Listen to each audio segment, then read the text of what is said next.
This is Doyle Redland reporting. In what is believed to be the widest-reaching appeal ever made by an individual on behalf of an oral hygiene aid, an unidentified man urged millions of people across the U.S. to purchase Listerine brand antiseptic mouthwash today. Experts are baffled as to why a person with the power to reach millions would choose to present an oral hygiene-related message. FCC spokesperson Grant Yarborough. This individual should be so obsessed with oral hygiene as to demand that several million bottles of Listerine be simultaneously purchased is baffling. The man, described as a handsome, trustworthy-looking individual in his early 30s, emphatically stressed that Listerine should be purchased over other, inferior mouthwash brands. Doyle Redland for The Onion Radio News, online at theonion.com.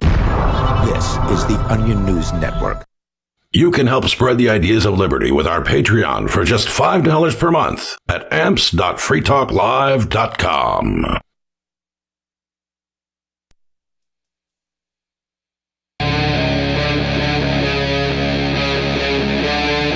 Free Talk Live.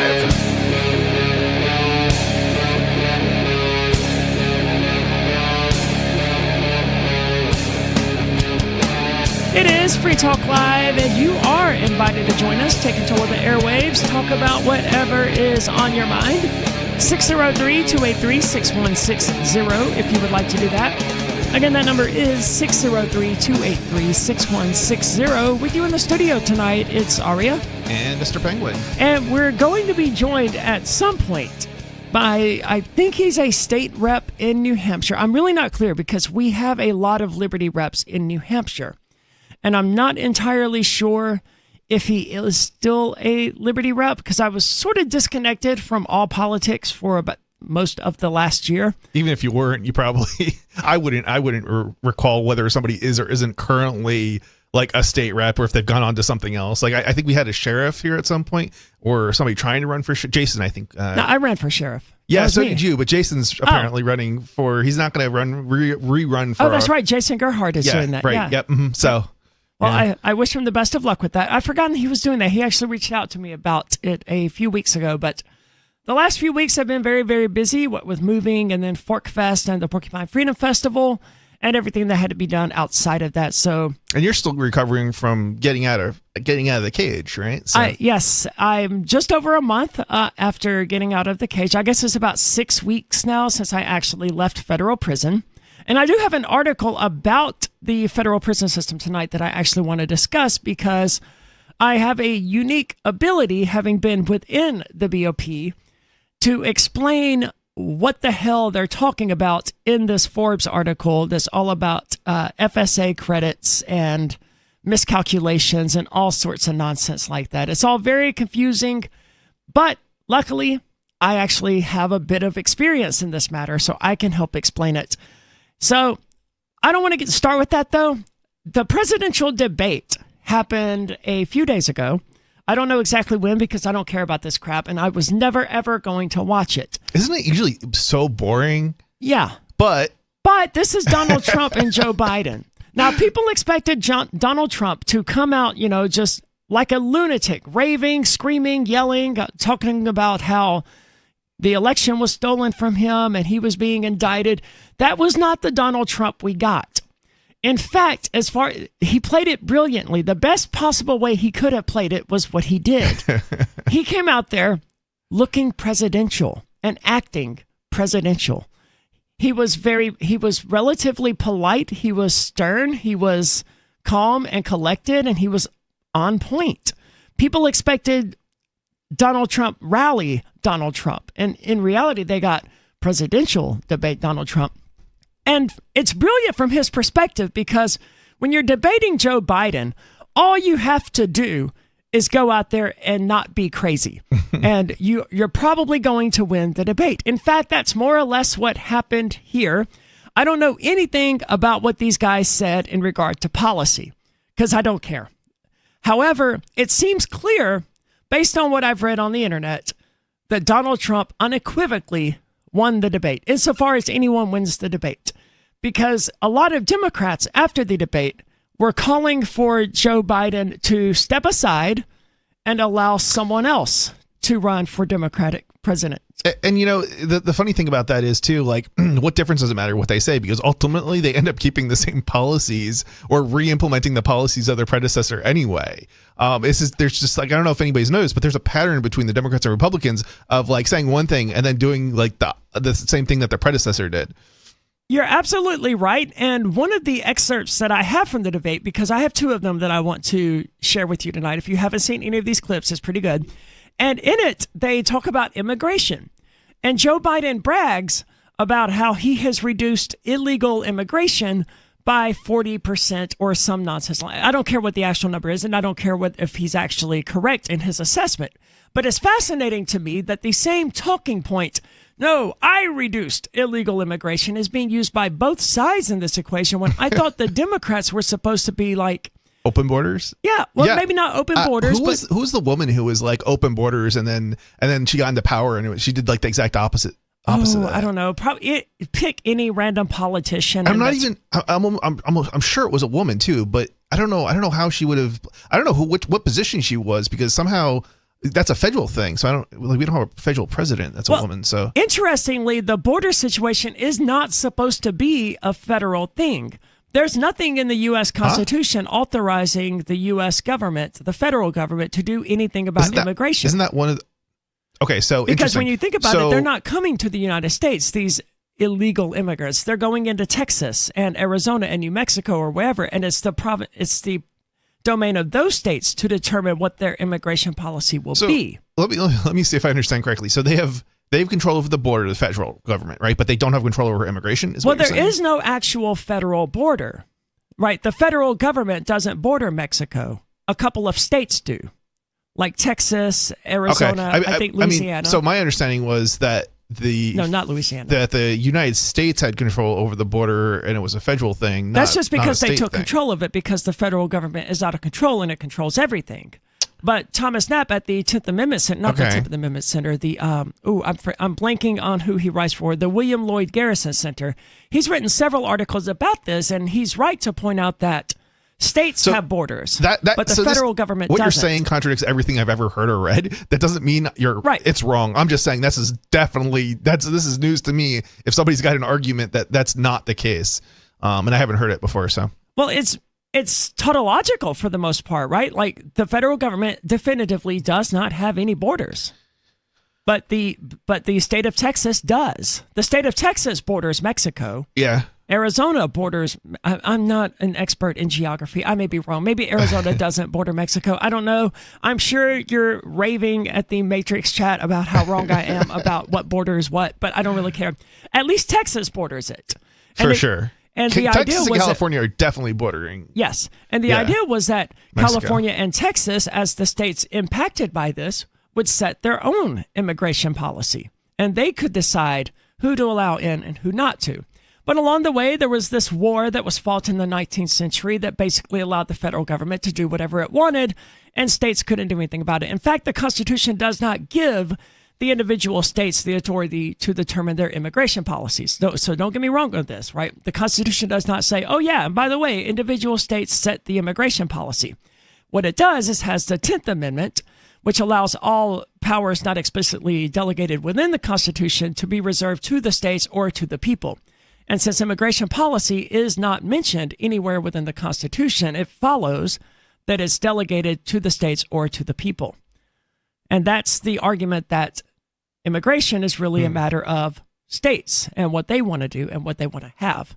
But that's not the way it plays out, obviously. I mean, once upon a time, you could just sort of come to the United States. It's very interesting. There's a lot of things that have changed that people are like completely unaware of. Like there was a time before we had a federal law enforcement effectively. And there was a time where you could cross from one state into another and that's it. Once you were out of the state that you were wanted in, for example, that was it. It was all over. One state couldn't extradite you to another, more or less. It was that, it was over. And even at a state level, like New Hampshire didn't have state law enforcement until like the 1920s, I believe it was. So like there was law enforcement in New Hampshire, but it wasn't at a state level. We didn't have state cops, in other words. We only had town cops. Okay. Cities apparently were the only employers of law enforcement in New Hampshire. So let's go to this debate real quick, to these two clowns who decide they want to talk. Actually, in this particular case, Donald Trump does not appear to be the clown. In fact, maybe it's this monitor, but he doesn't even appear to be orange. He appears to be normal people colored, which is like an improvement for Donald Trump. Anyway, let's go to the video. Making sure that we're able to make every single solitary person eligible for what I've been able to do with the with the COVID. With dealing with everything we have to do with. Look, if we finally beat Medicare, the idea. Okay, so that one was actually about.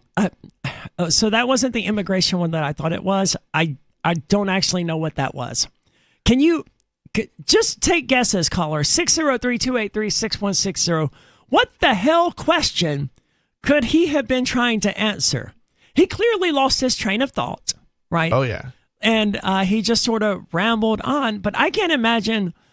I mean, at least COVID is somewhere, and they're both Medicaid. They're both health related, like something in that. It could have been like totally off, right? Like he could have been talking about like the border or something, and like I've mixed it up. That's a good guess. I think that's it. They asked him something about healthcare and Medicaid or Medicare, and his response was whatever that was. So that was the wrong video. So let me go to the right video and play that. I've changed it in a way that now you're in a situation where there are 40% fewer people coming across the border illegally. It's better than when he left office. And I'm going to continue to move until we get the total ban on the total initiative relative to what we're going to do with more Border Patrol and more asylum officers. President Trump? I really don't know what he said at the end of that sentence. I don't think he knows what he said either. Look. Now, what's fascinating about that video, if you want to watch it, is that if you've ever seen that meme of that woman with all the trigonometry behind her and calculating areas and stuff, and she just looks sort of confused trying to figure out what's going on. If you've ever seen that meme, Donald Trump makes that exact face while Biden is talking. He's just sitting there listening, and then you see him tilt his head and kind of look at him, trying to figure out what the hell is this guy talking about. And he ultimately decides that Joe Biden doesn't know what he's talking about either. And I love that. That's probably one of the most epic backhands I've seen in one of the presidential debates in my lifetime. Now, presidential debates back in like the 19th century were notoriously vicious, but that one was relatively, it was beautiful in how elegant and brief it was, and how what's the word I'm looking for? It was mean and it was vicious. Hold on, let me rephrase that. It was vicious, but not mean, not overly mean, right? It's just a statement of fact. I don't know what he said, and I don't think he knows what he said either. And that's just an observation of what happened. Very enjoyable moments while watching this, but keep in mind, one of these two people is going to become the president of the United States. And that is absolutely terrifying to me. When I was in prison, I wrote this article about reasons that democracy sucks, because I ended up on this anti-democracy extremist list put together by, I think, Granite State Watch. I don't remember who exactly put it together, but they put together this list of anti-democracy extremists. So, of course, I argued, well, yeah, obviously I'm anti-democracy. So is everyone when you stop to think about it. The funny part is this is a very left-wing organization that would implement communism in New Hampshire if they could. They very much would, but they're not pro-democracy either. No one is pro-democracy, and they know it. First of all, obviously, the United States is not a democracy. It's a democratic republic. They may not know the difference, and I'm not going to get into the difference, but no, the United States isn't a democracy. But even if it was, democracy, as libertarians like to say, is two wolves and a sheep voting on what's for dinner. There's no protections for the minority in a democratic society. It's kind of very much reminds me of how Hitler got elected. By the majority. Yes. Yeah. No, it was by a minority because, it was by a minority, I believe. But so there's like, he got the most number of votes of any of the politicians, so he won, right? Okay. But it was still a minority that elected him, and it's not that different than like what we see here in the United States necessarily. Right, where just something because, like I mean, half of Americans don't even vote. And of right. those half who do, about half of them only voted for Joe Biden. Well, I mean, and if you look at the total population, like it gets even less and less because there's a whole bunch of groups that, you know, that you have to cut out that, you know, people under 18 or under 21 or whatever, right? You got Very people true. who are in prison that can't vote. You've got people who are, you know, immigrants maybe that can't vote. You've got, there's just, the point is there's all these groups of people who just can't vote. And then of the people who can vote, it's still a very small percentage of the population. So it's like, it's this very, very small minority who really ends up, you know, deciding any given election. Yeah, and that's tragic. And it makes the system unpalatable, at least to me. I don't like a system where it shows me, though, that most people, whether they know it or not, they tend to be anarchists. They just want to be left alone to do their thing. They're not interested in politics. They're not interested in government. They just want to live their life. And that's, to me, that's anarchism. That's agorism. That's just trying to live your life away from the government and not being part of the government. But you do have these people who are totally on board with democracy when this is democracy in action, or this is the Democratic Republic in action. Your choice is between a Nazi and a swindler. And this is why I wrote the article that I wrote when I was in prison, because there was a guy that we called the Nazi and another guy that we called the swindler, and they got into a fight. And they had the exact same energy as Joe Biden and Donald Trump, where Donald Trump, he's not a Nazi, and I'm not saying Donald Trump is a Nazi, but he's a brash bully who's rough-spoken. He's kind of fat. He's mean, and not a whole lot of people like him. And he has that sort of hatred to him that you would expect of a Nazi, versus the swindler, who's this senile 75-year-old guy who may or may not know where he is and who may or may not be pooping his pants at the moment. We don't really know. And they got into a fight. It wasn't really a fight. The Nazi just sort of choked him for a minute, or for about 3 seconds, really. But that's what's going on here with the presidential debate. When I see Donald Trump and Joe Biden debating each other, all I see is my prison days again, and it's the Nazi versus the swindler. And only they're trying to have a debate, and the swindler can't even put together a sentence, which isn't very surprising. He wasn't able to put together very many sentences 4 years ago when he first ran for office. And that's why I don't understand why Democrats are surprised by this, and why a lot of them on Twitter and other places are calling for Joe Biden to step aside and let Kamala Harris or someone else run for president. And you know what? The funny thing is, even let's say that actually happens, right? None of these people that they're going to put in place of Biden are going to be they're not going to be better, like at least on the issues, probably. I mean, okay, so they might be able to make a decision with a little bit more confidence, but they're not going to be any better. Well, for our perspective, they wouldn't be any better. But for the point of view of a Democrat who wants a Democrat to become president, Kamala Harris or hell, even Hillary Clinton is probably a better choice right now than Joe Biden. A better choice in that they might actually, their side might win. Right. Yeah. But Joe Biden has beaten Donald Trump before. Based on this debate, I don't think it's likely to happen again. But Joe Biden was senile 4 years ago when he ran for office. And one of my favorite clips of him was when he just started rambling about how Corn Pop was a bad dude. Yeah. You know, I have to wonder if it's going to, I don't know if this is going to affect the people who would have voted for Joe. I don't know that they're not going to vote for Joe because of this. I mean, I don't know. I'm a little skeptical that's going to happen. I think they're going to vote their side either way if that's, you know, the presidential candidate they have to vote for. I think that I think it's more of the hypocrisy of the Democrats that is going to result in people, you know, on the fence voting for Trump. It's kind of the feeling I get, is because they've done, like, I mean, it doesn't look good when you're calling your opposition, you know, like a revolutionary, or, well, that's not the choice of word, but January 6th, like, you know, it was so, how do I say this? I mean, it it was almost laughable, right? I mean, just to I'm not saying that like they're calling him an insurrection leader or like a rebellion leader. Right. Like the extreme use, it's just such an over and exaggeration of what actually happened. I think that's the sort of thing that's more likely to get people to vote who are, kind of in between for Trump than against him, just because, it's kind of sickening, the absurdity of the name calling.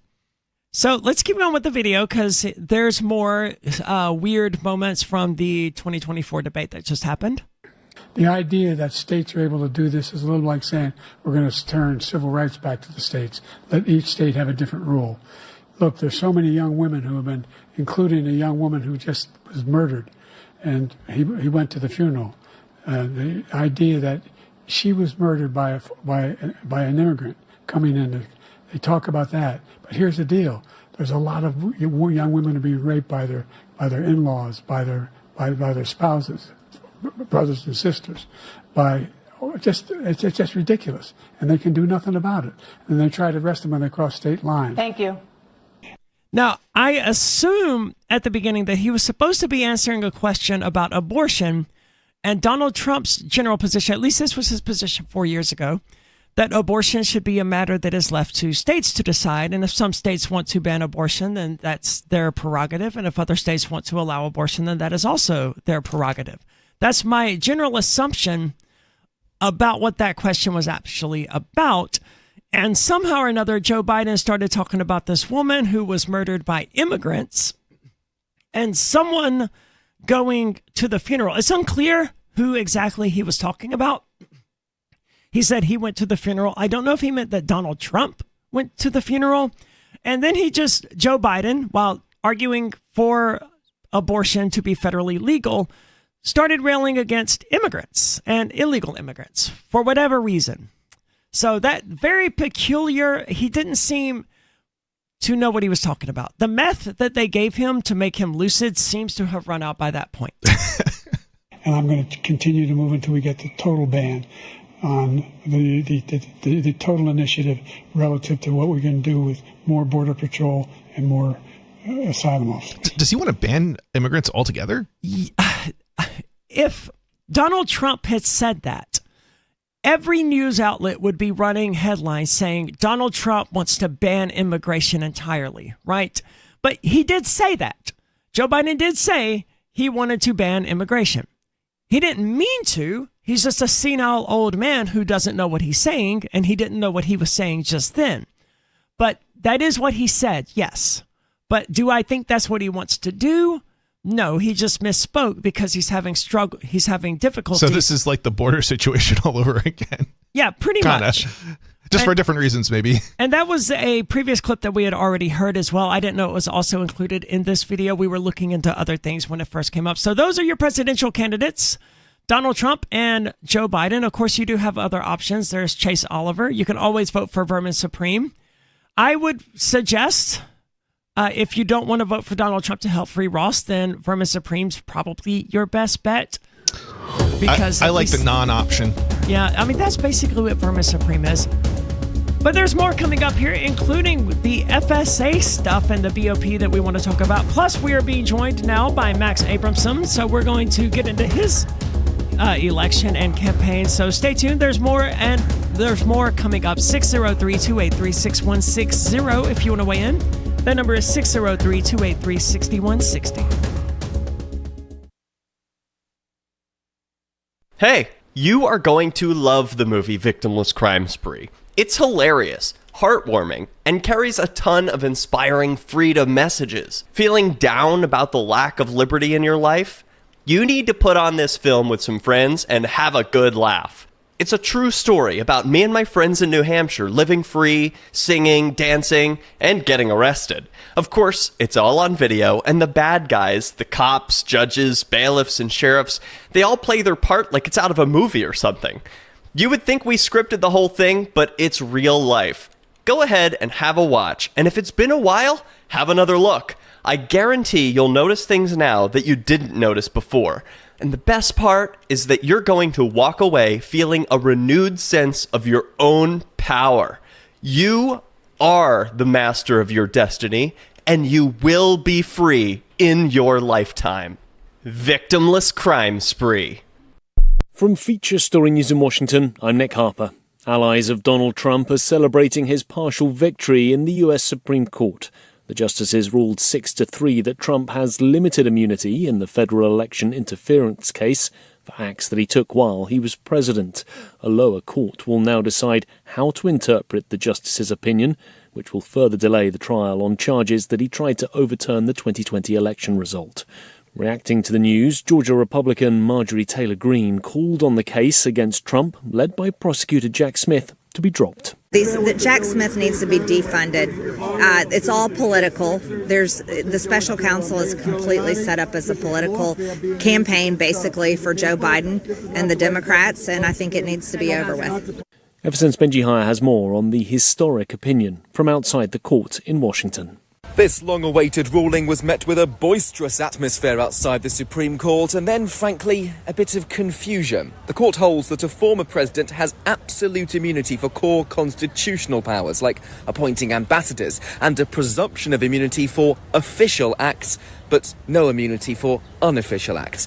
It's less clear what constitutes official versus unofficial acts. Justices are leaving that to lower courts to decide, effectively kicking the can down the road and delaying yet another criminal trial, perhaps beyond November's election. Cue outrage from Liberal justices. They say the decision reshapes the institution of the presidency. Benji Hire, Washington. Hurricane Beryl has smashed into the eastern edge of the Caribbean. It's the strongest hurricane to pass through the region, according to data that goes all the way back to 1851. The Category 4 hurricane brought winds of 150 miles an hour. Florida couple Cole Cruz and his wife Emily are riding out the storm with their sailboat in Grenada. Oh my gosh. So immense stress. Yeah, a lot of stress because, again, as a cruiser, you come to Grenada to get away from the hurricane belt. We've got 4 lines tied to the mangroves behind us. We've got our main anchor out, and then we've got a storm anchor out as well. Former aide to Donald Trump, Steve Bannon, has reported to prison to begin serving a 4-month sentence. He was convicted for defying a congressional subpoena from the U.S. House committee that was investigating the January 6, 2021 attack on the U.S. Capitol. Eversense Kate Fisher reports from Washington. Steve Bannon will be held in federal prison where he won't have access to the internet, making it hard for him to communicate with his fans on social media. The Conservative podcaster was a key advisor to Donald Trump's 2016 presidential campaign and then chief White House strategist for a time. He's remained a staunch Trump ally and is a vocal supporter of his presidential re-election bid. From Bureaus Worldwide, this is FSN. Yep, we still do email. Drop your email address in the entry box at freetalklive.com, and you'll be kept in the loop with Free Talk Live.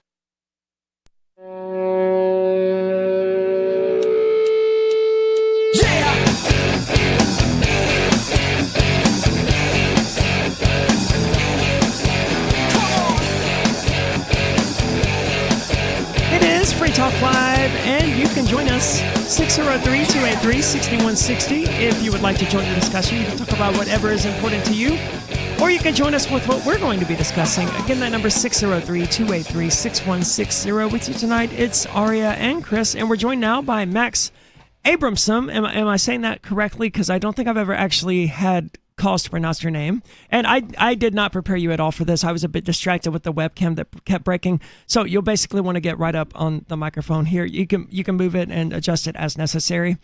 And so this is like a condenser. Oh, there we go. Real close. Yeah, get real close to it. Really close. Yep, yes. Perfect. So welcome. You were the one who I just made this connection. When I first moved to New Hampshire, the Libertarian Party had ballot access. And what this means is that when there was a primary, the Libertarian Party had their own little ticket that was printed up. And instead of being a write-in candidate, or instead of having to get signatures to run as a Libertarian, you were automatically going to be included on the ballot, whatever you ran for, if you ran as a Libertarian. And I ran for sheriff that year as the Libertarian candidate. And sure enough, there I was on the ticket. And you were the one who ran for governor that made that happen. And that's because in New Hampshire, if a party gets 4% or more of the vote in the governor's race, then they earn ballot access. Is that correct? Right. It's automatic. What the state legislature considers to be a political party. You can be so the LPNH and the Constitution Party and the Green Party, they're political organizations. They have a few officers and whatnot. So you could run for state house and get 150 valid signatures, which is effectively 250. You can run for, I believe, county or state senate. You need 750 signatures, which is effectively like 1,400. Or if you just want to do a ballot-wide nominating petition, now, you need when you like say 6,000 you need signatures. 750 and that's effectively 1,400, what do you mean by that? Meaning you'll have 1,400 people sign. There'll be a few duplicates here and there, but it's mostly they put in the wrong town. They have an old address. They've been kicked off the voter rolls. They don't realize that they're not registered to vote in that town. Oh, goodness. And this is why, even if you're not really an active voter, it's still really important to show up on September 10th to make sure that you're still kind of on the rolls. You know, bring your ID on September 10th. That's the state primary. Pull either ballot. I use the Republican ballot, of course, because libertyballot.com goes through. There's a much broader range of scores on the Republican side. But as far as the Libertarian Party was concerned, you know, I really drove all over the state. I went to a lot of groups. I went to a lot of, I think I might have even been on Free Talk Live that year to talk about it. I got a lot of help from Public Access, from my friends who are legislators. They have shows on their Public Access network. We did a lot on social media. I bought, a few hundred signs. We posted them all over the state. So that was a really, really hard fought campaign. We got nothing from national. The state didn't have any money. So, they spent the money to get the Gary Johnson and Bill Weld on the ballot. Well, thank goodness for that. But there's a rule when you're doing third-party ballot access drives. You could put Chase Oliver on there, and you can put like 5 other candidates on that ballot. So you can put 5 people on that ballot. So you could have president, Senate, governor, 2 members of Congress, and executive council. We did that the very first year I did ballot access, which I think was 2004. Okay. Or it was for 2004. We had like 6 names on the petition, and we just got, you'd get like hundreds of signatures, and those signatures for those nominating petitions would count for each candidate. So all those candidates ended up getting on the ballot in 2004. I definitely like the idea of a political party not having to do all that, because I know how difficult getting signatures is. I did it for, I think, Justin O'Donnell 2 years ago, hanging out outside of random grocery stores and stuff, asking people, hey, you want to just quickly sign this to help our candidate get ballot access? I did the same. And I think during the time period I was there, we got, I think we may have gotten 0 actual signatures. And part of the reason was, at least in Keene here, was because almost everybody we talked to, we asked every person who came out. But the problem was, they were all from either Vermont or Massachusetts or some surrounding area, or they weren't able to vote here. So yeah. Equally a big problem. My experience was that people were just too busy. They were either towing a child while they were going in to buy groceries, or they were on the way out with a cart full of groceries, and they just didn't have time to sit there and chat with me about this, which is understandable. But there's not a good time to ask someone if they have a moment to talk about politics. Usually not the political discussion. I just ask, would you help me get Gary Johnson or Rich Kahn? Rich Kahn's a friend of mine. We got him on the ballot for governor a few years before me. Maybe it was 2006 or 2008. And Rich Kahn's a friend of mine. He's helping my campaign, by the way. But he was the Libertarian Party candidate for governor. The reason that he and much of his family are libertarian leaning or libertarian minded is his family escaped Nazi Germany literally months before Hitler, brought the wall down and didn't allow Jews to leave Germany. You would think that if he hated Jews, that he would just let, maybe even buy them a one-way ticket. But for some reason, his hatred was more about killing people than. That's how hatred seems to work in my experience. Wasn't it also economically beneficial to enslave the Jews as opposed to kick them out? Well, yeah, they had to, put people to work for their war machine somehow. Right. Well, I mean, let's not. I mean, maybe I'm wrong here. I'm not exactly a super knowledgeable about World War II, but. So the Republican Party I have sometimes criticized as being a GDP party. Their main concern is GDP. They've been going on and on since the 1960s, at least. They're maybe even the 1950s. And that's gross domestic product. That's, how that's- much money the United States as a whole is making? So I sometimes just, instead of calling them the GOP, I call them the GDP. Okay. The liberty movement in general, and that includes the Republican Liberty Caucus, which I'm a member of, we're less concerned about maximizing GDP than we are with individual liberty, economic freedom. Now, it just turns out by some coincidence, countries around the world with more economic freedom have more economic activity, faster growing economies, lower interest rates, lower inflation, lower taxes. There are lots of liberty benefits, but we're concerned about respecting the personal and economic freedom of the individual. Or as I said at the Constitution Party of New Hampshire hosted a congressional debate the other night. We believe that government exists to protect life, liberty, and the pursuit of happiness for all Americans from the first heartbeat to the last. And that's kind of that's kind of the liberty mantra. They're more right-leaning liberty, but they're still basically constitutional conservatives. Yeah. A lot of libertarians are kind of left libertarian. That's fine. There is a lot of overlap between Republicans and libertarians, but there's just as much overlap between libertarians and Democrats. But because of the culture war, libertarians these days don't want to admit that reality. But like individual liberty, self-expression, all of that stuff, libertarians are all about it. And that's where, no, you don't overlap with the left in regard to economics. Yeah. I always like the saying socially. I'd say the Greens more than the Democrats. I always like the expression socially, or no, let's see. What was the expression? Socially liberal, fiscally conservative. Yeah, that's it.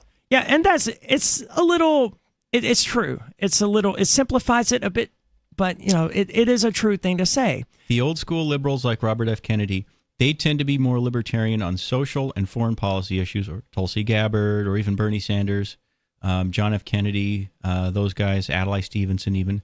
They tend to be more libertarian on social issues and foreign policy. Republicans tend to be more libertarian on economics and gun rights. Yeah. Yeah, sounds about right. I'm currently registered as a Republican. On my list of things to do, though, is to switch my registration to the Democratic Party. Because I'm going to continue running for office once I'm not on federal probation, because you can't run for office while on probation, apparently. I cannot vote right now. You can't vote while serving your sentence either. And since I'm still on probation, I'm not allowed to vote. However, I do intend to run for office again for other things. And I think here in Cheshire County, especially, and in Keene. But you're a New Hampshire inhabitant? Yes. I don't know if they've changed the law, but in New Hampshire, if you are not in prison, basically. Well, they may it's have not just in parole prison. conditions Yeah, for- you can't be still serving your sentence. And technically, I'm still serving the sentence because the supervised release is a part of that sentence. So in a lot of states, felons can't vote. In New Hampshire, they can once their sentence is served. But my sentence isn't fully served yet. So I'm not able to vote yet or run for office. That's bizarre. Yeah, it's unfortunate. But I think my best chances of actually achieving something now, I've done the Republican thing and it was fun. Had a lot of laughs with it and, achieved maybe some stuff. I think now it's time to troll the Democrats. It's definitely entertaining to see you trolling Republicans and now Democrats. It's funny. It's like you may not get any votes. I got a ton of votes, though. Okay. Oh, you're right. I forgot you corrected me on this already. Even if you hadn't gotten any votes, it's still hilarious. And I think you are exactly why people will move. Libertarians will move to New Hampshire. Awesome. Thanks. There is a Democratic Freedom Caucus. It's small. And again, the DNC hates it. The DNC hates libertarians. They've driven off. I think that they started driving off the libertarians even out west, where there were almost as many libertarian Democrats in some of the rural West as there were like liberals and socialists. The Republican Liberty Caucus is big. It's growing. They're over 900,000 members. I'm member number 812. So I'm one of I'm one of the first 1/10 of 1%. Yeah, one of the original RLC guys. I saw the potential for that. I've been in the third party movement since I was a little kid. Not a little kid, maybe a teenager. But I've been interested in third parties for a long, long time. I didn't even know that the Libertarian Party existed when I turned 18. I didn't know that the Constitution Party probably didn't exist. I'm getting pretty old here.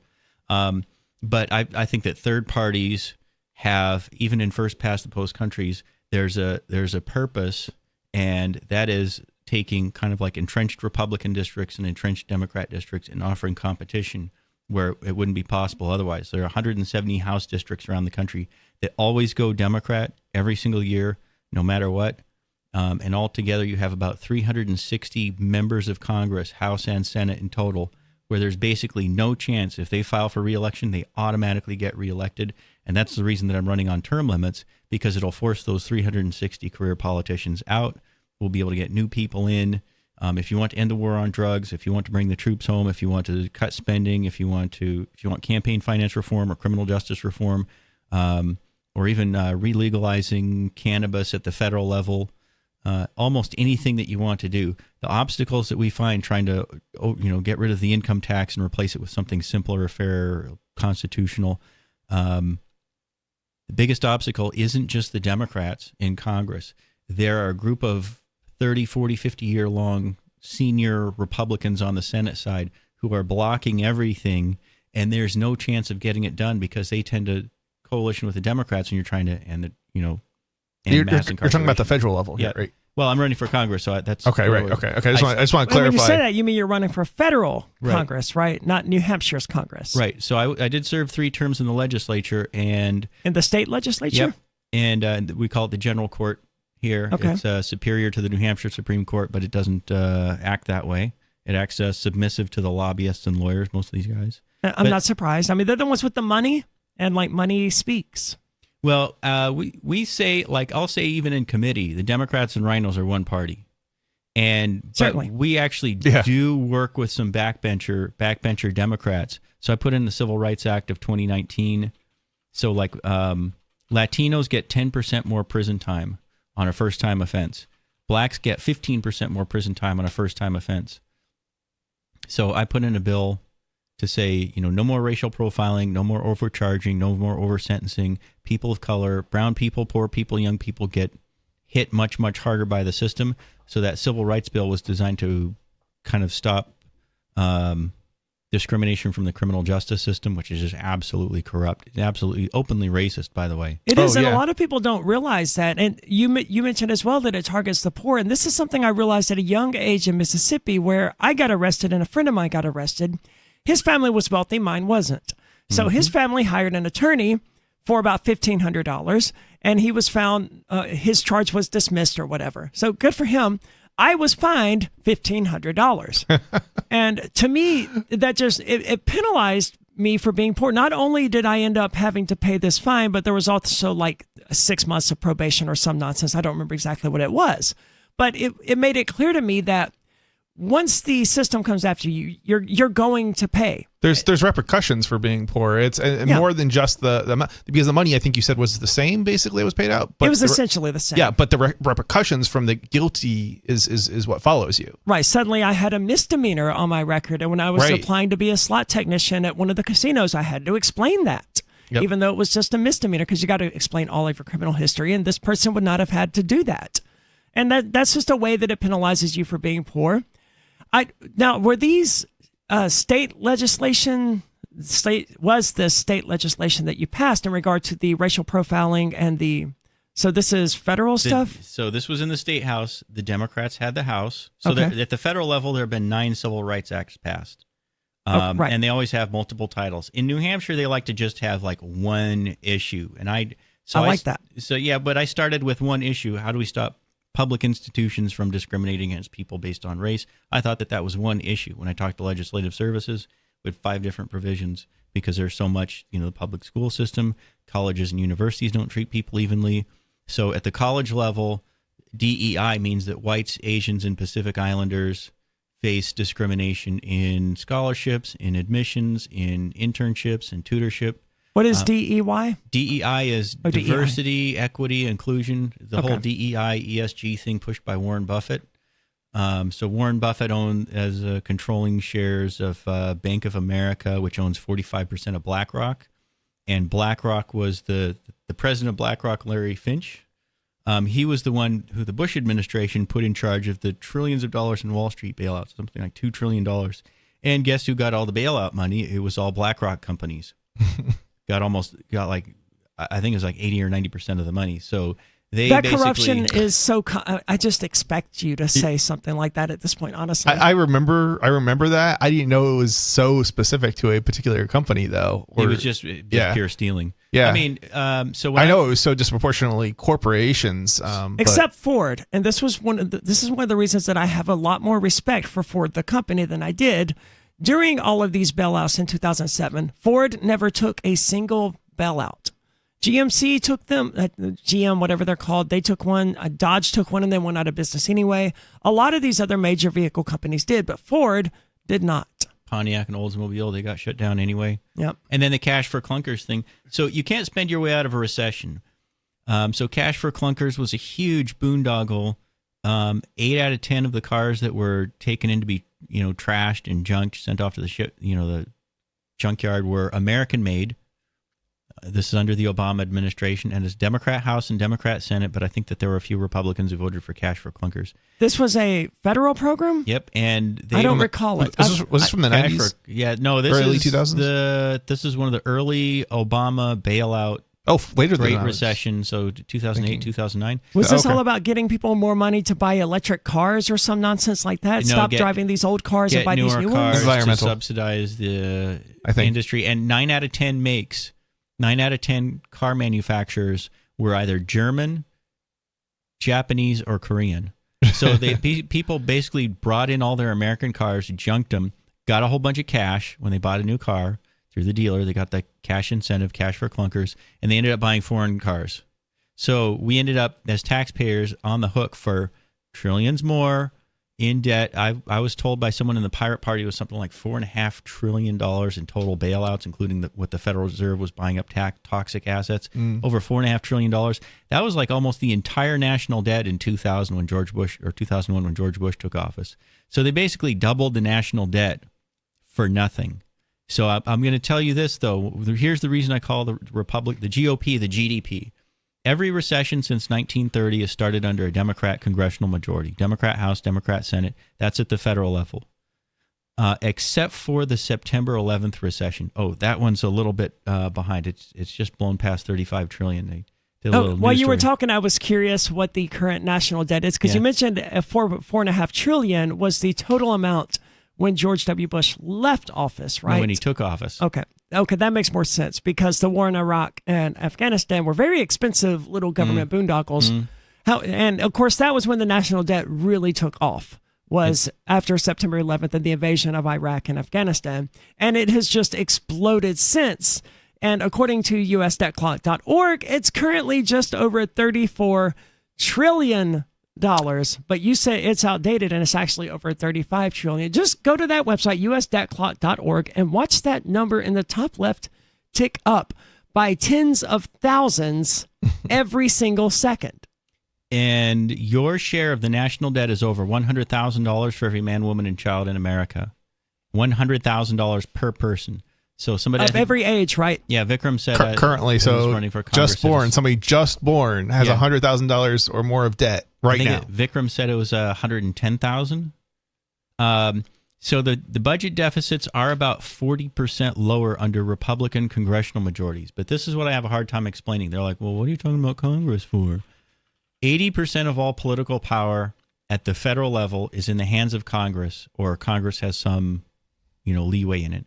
President's about 10%, Supreme Court's about 10%, the courts are about 10%, but it's about 80% Congress. So your vote for Congress makes all the difference. Now, there are 170 entrenched Republican districts, there are 170 entrenched Democrat districts.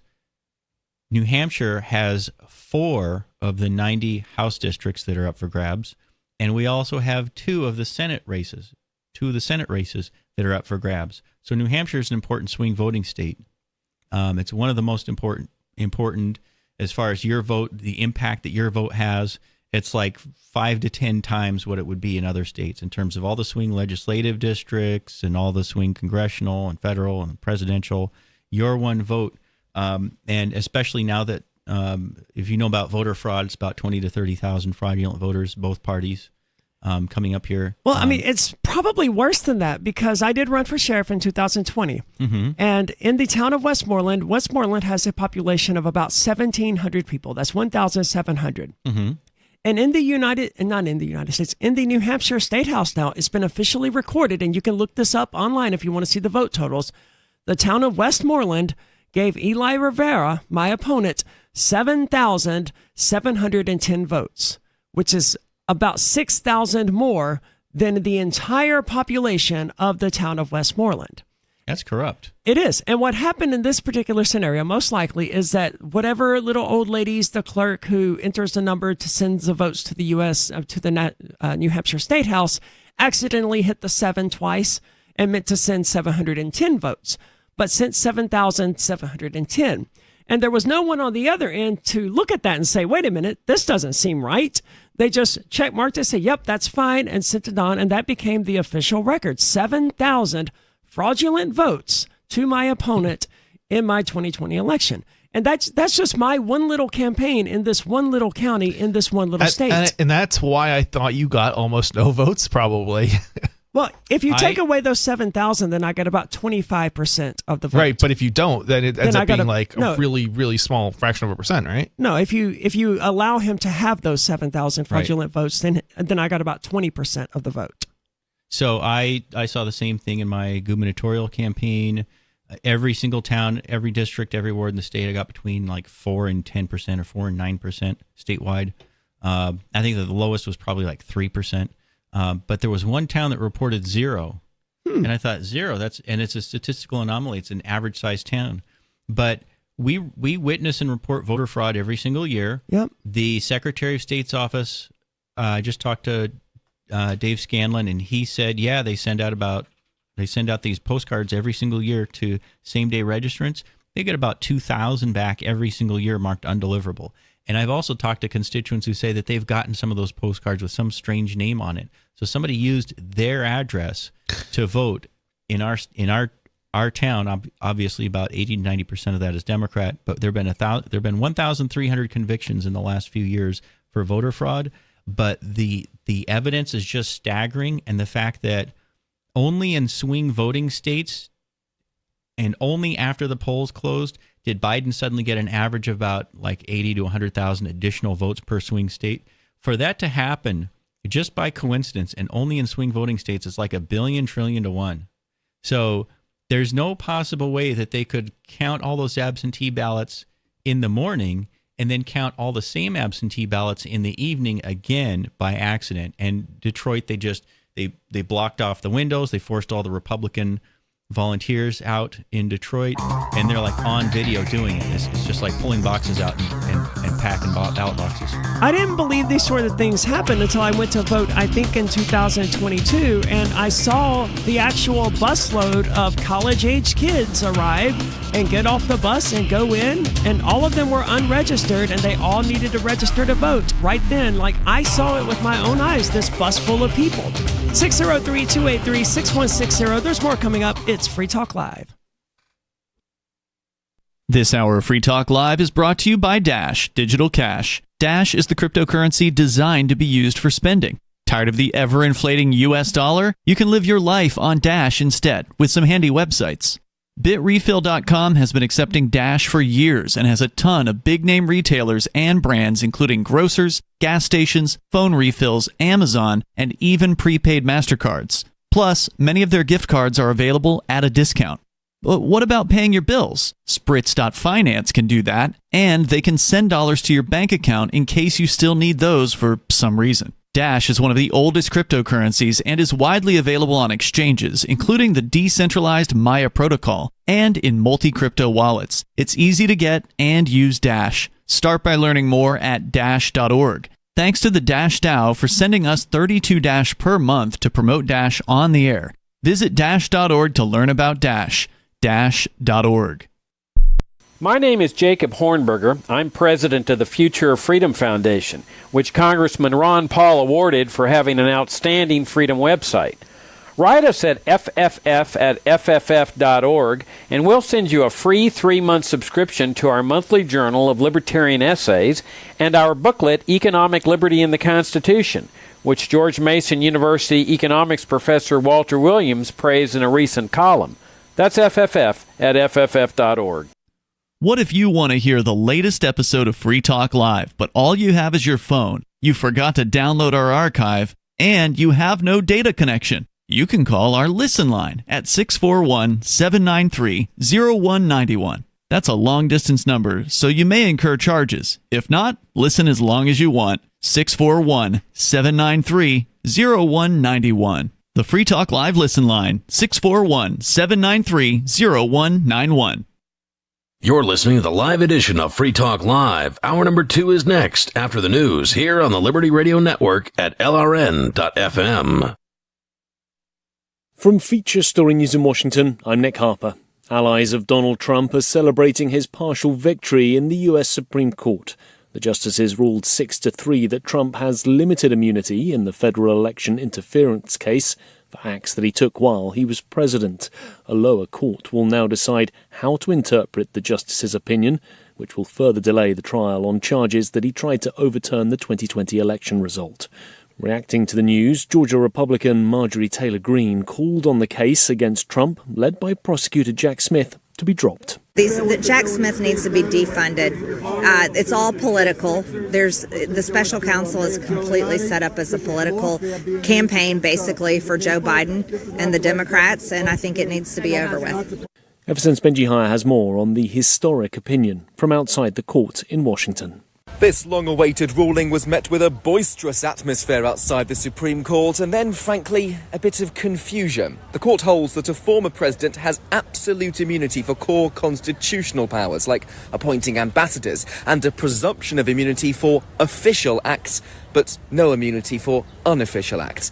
It's less clear what constitutes official versus unofficial acts. Justices are leaving that to lower courts to decide, effectively kicking the can down the road and delaying yet another criminal trial, perhaps beyond November's election. Cue outrage from Liberal justices. They say the decision reshapes the institution of the presidency. Benji Hire, Washington. Hurricane Beryl has smashed into the eastern edge of the Caribbean. It's the strongest hurricane to pass through the region, according to data that goes all the way back to 1851. The Category 4 hurricane brought winds of 150 miles an hour.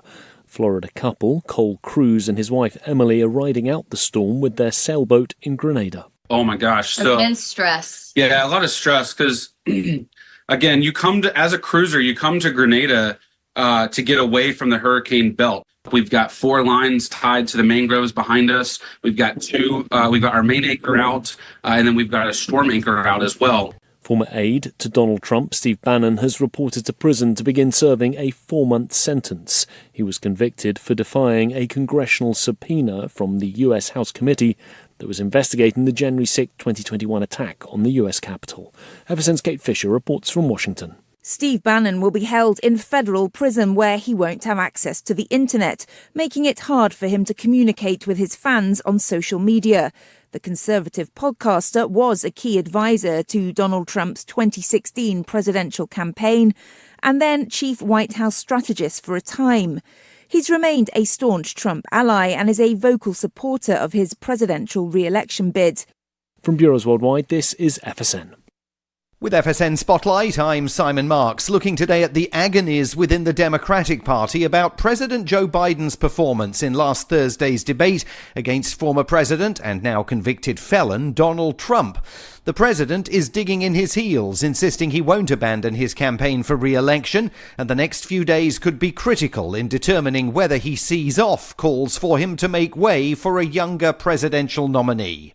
Jonathan Friedland is a columnist and former Washington correspondent for The Guardian and argues that 4 months from Election Day, a change in candidates is still possible. In a way, I mean, Joe Biden did a favour for everyone because it was he who brought this debate forward. It should have happened in October. If it had happened then, it would have been just too late. But he wanted it early to allay all these fears about his age. It did the opposite. It made people really worried. But there is time. If Democrats want to do it, there is time. The problem I'm discovering, having had lots of text messages with key people in the Democratic Party today, is that no one wants to be the person who makes the first move. That Biden, is a proud man, a stubborn man, and people the kind of people he might listen to, former House Speaker Nancy Pelosi being one of them, just do not want to be the person who makes that call. It is worth making the point that at 84, Nancy Pelosi is herself running for re-election to the House this November, though to be fair, she did warn President Biden not to debate Donald Trump, saying several weeks ago she thought it was a terrible idea. With FSN Spotlight, I'm Simon Marks. And the main news again, allies of Donald Trump are celebrating his partial victory in the US Supreme Court, where justices ruled 6-3 that he has limited immunity in a federal election interference case. Hurricane Beryl, a Category 4 storm, has smashed into the eastern edge of the Caribbean, and former senior aide to Donald Trump, Steve Bannon, has reported to prison to begin serving a 4-month sentence. There's more from us on X at Feature Story. That's Feature Story News. Nick Harper reporting. His name is Osimo. Honda has unveiled its new human-like robot that the team says is designed to run a non-competitive half marathon and then smugly brag about it afterwards. Project leader Kenji Saito calls the robot very aggravating, adding, quote, "We knew how to create a robot that could run great distances at high speeds. The challenge was to build a bot that would be impressed with its own minor achievement. The robot even believes it could run a full marathon if it wanted to, but it's just doing this to stay in shape and have some fun. If I wanted to, I probably could have played college football." Aiming to make the android as realistically human as possible, scientists installed sensors to register derisive comments and eye rolls from annoyed coworkers as genuine interest in its self-centered blathering. The team noted that the irritating robot could be useful in medical fields as well. Already, Osimo has pestered scientists into sponsoring it to run a 5K in Cape Cod this summer. To date, it's raised over $700 for leukemia research. This is the Onion News Network. Got Telegram? You can follow our channel there and discuss show prep with other listeners at telegram.freetalklive.com.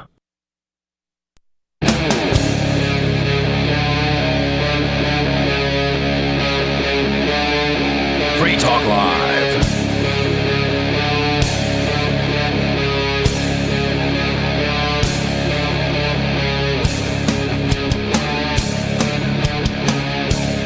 Free Talk Live. You can join us 603-283-6160. If you want to weigh in, that's 603-283-6160. With you in the studio tonight is Aria, Mr. Penguin, and I'm sorry. I'm so used to. I'm sorry. Go ahead. Max Abramson. I'm so used to just unmuting the first two mics at this point that I left your mic muted. My apologies for that. Good gravy. Yeah, I'm usually better at pretending to be a professional, but I've been a bit scattered lately. Speaking of being unprofessional, though, the Free Talk Live podcast did release successfully on June the 1st. And this may be confusing because, as you know, you've been listening to Ian say during a commercial that we've been podcasting since podcasting began, and that's true. But what we really have is an audio archive of the radio show that is available online. You can find it as SoundCloud, Spotify, everywhere that you can find podcasts, basically. However, we've launched a dedicated actual podcast that releases once a week. It's 30 to 45 minutes long. The last episode, 2 episodes ago, was actually a little short. It's about 25 minutes long, but it's once a week. It's short. It's easy to listen to. You can find it at freetalkcast.com. There's something weird going on with that URL that I got to figure out. Sometimes it just doesn't load, and I don't know why that is. And it's got something to do with www. or not having that. I don't know what the issue is. It's weird, and I'm going to sort it out at some point. For the moment, though, you can find it on Spotify, iHeartRadio, freetalkcast.com does work. But everywhere you can find, it's even on Amazon Music for that all one person out there who listens to Amazon Music. You will find the Free Talk Cast on there, as well as on Free Talk Live, Spotify, and everywhere else that you find the radio shows. So check it out. It's interesting. Tomorrow marks Nikki's return-ish to the show in that she will be joining me for the podcast. Now, she has moved to a different place, so she's no longer in Keene, which makes it, and she had a baby, and she's starting her family, buying a house, all of that great stuff. Well, bought a house. So she's a little busy to come out here and do a 3-hour radio show, but the podcast is perfect for her. Because she does have, an hour or two here or there each week that she can come, because I live 10 minutes away from her now. So look forward to that. Nikki will be joining on this Friday's episode of freetalkcast.com. So check that out.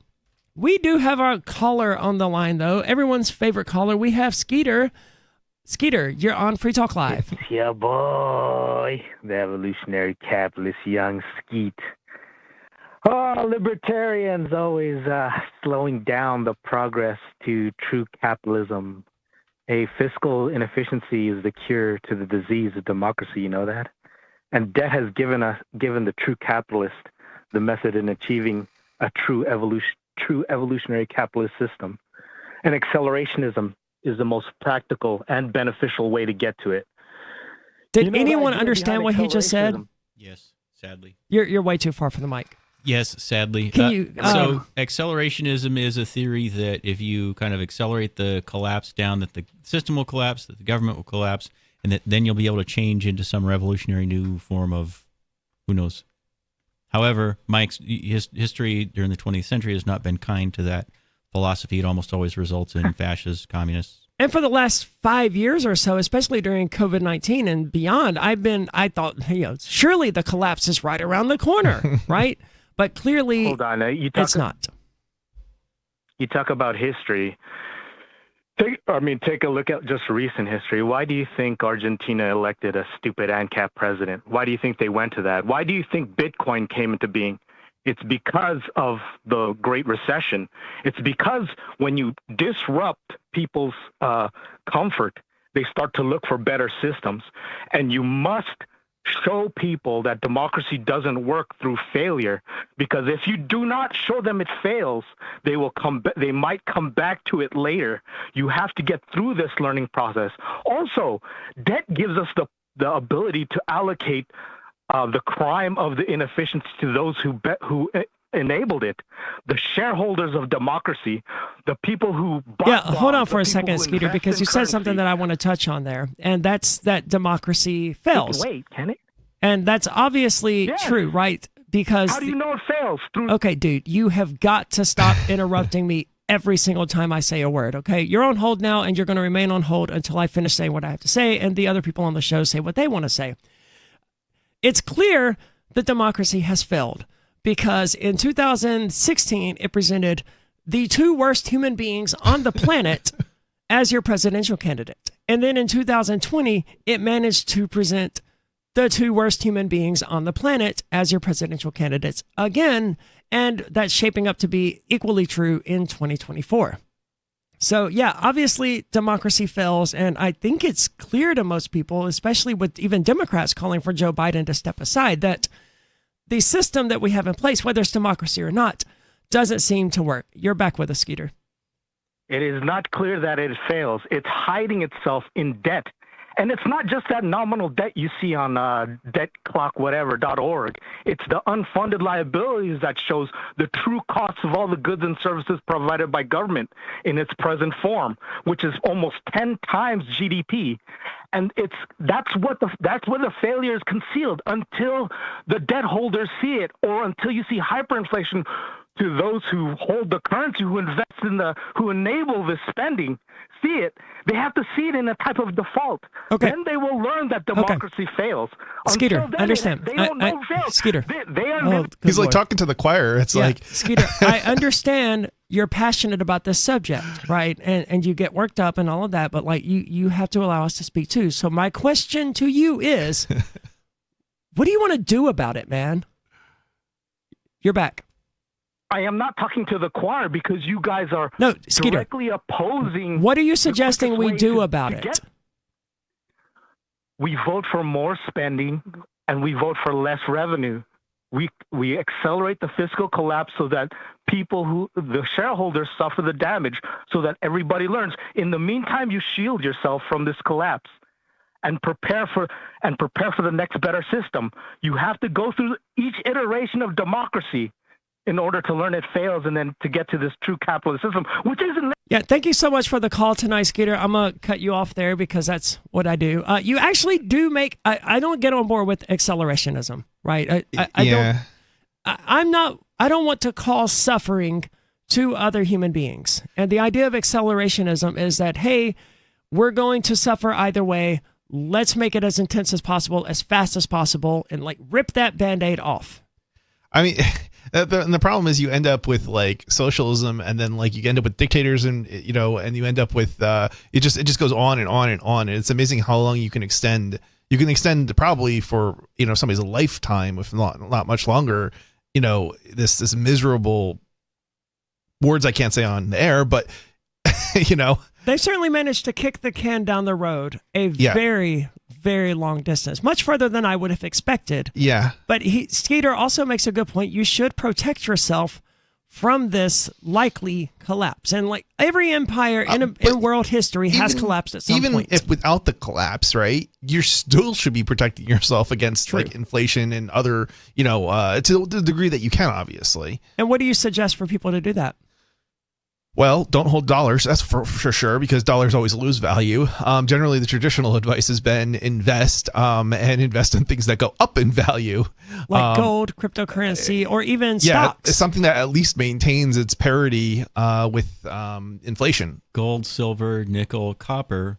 By the way, the original currency, the monies, what the word monies meant were coins. So nickels were literally made out of nickel. They were backed up by that. Copper pennies were made out of copper. Silver dimes, silver quarters, silver dollars were made out of silver, 90% pure, 99% pure. And that backed up the currency. It was Alexander Hamilton who had the idea of using greenbacks that were just paper printed money, and they were at least backed up by the coinage, gold, silver, copper, and also by the land speculation, the land values out west in the what are now the Rust Belt states. But this was an old idea, paper currency. It existed prior to Alexander Hamilton. Right, but he had the idea to install it in the United States, more or less, as a federal currency, because there were banks made notes, states issued notes. Some states were not fiscally solvent, so that wasn't working.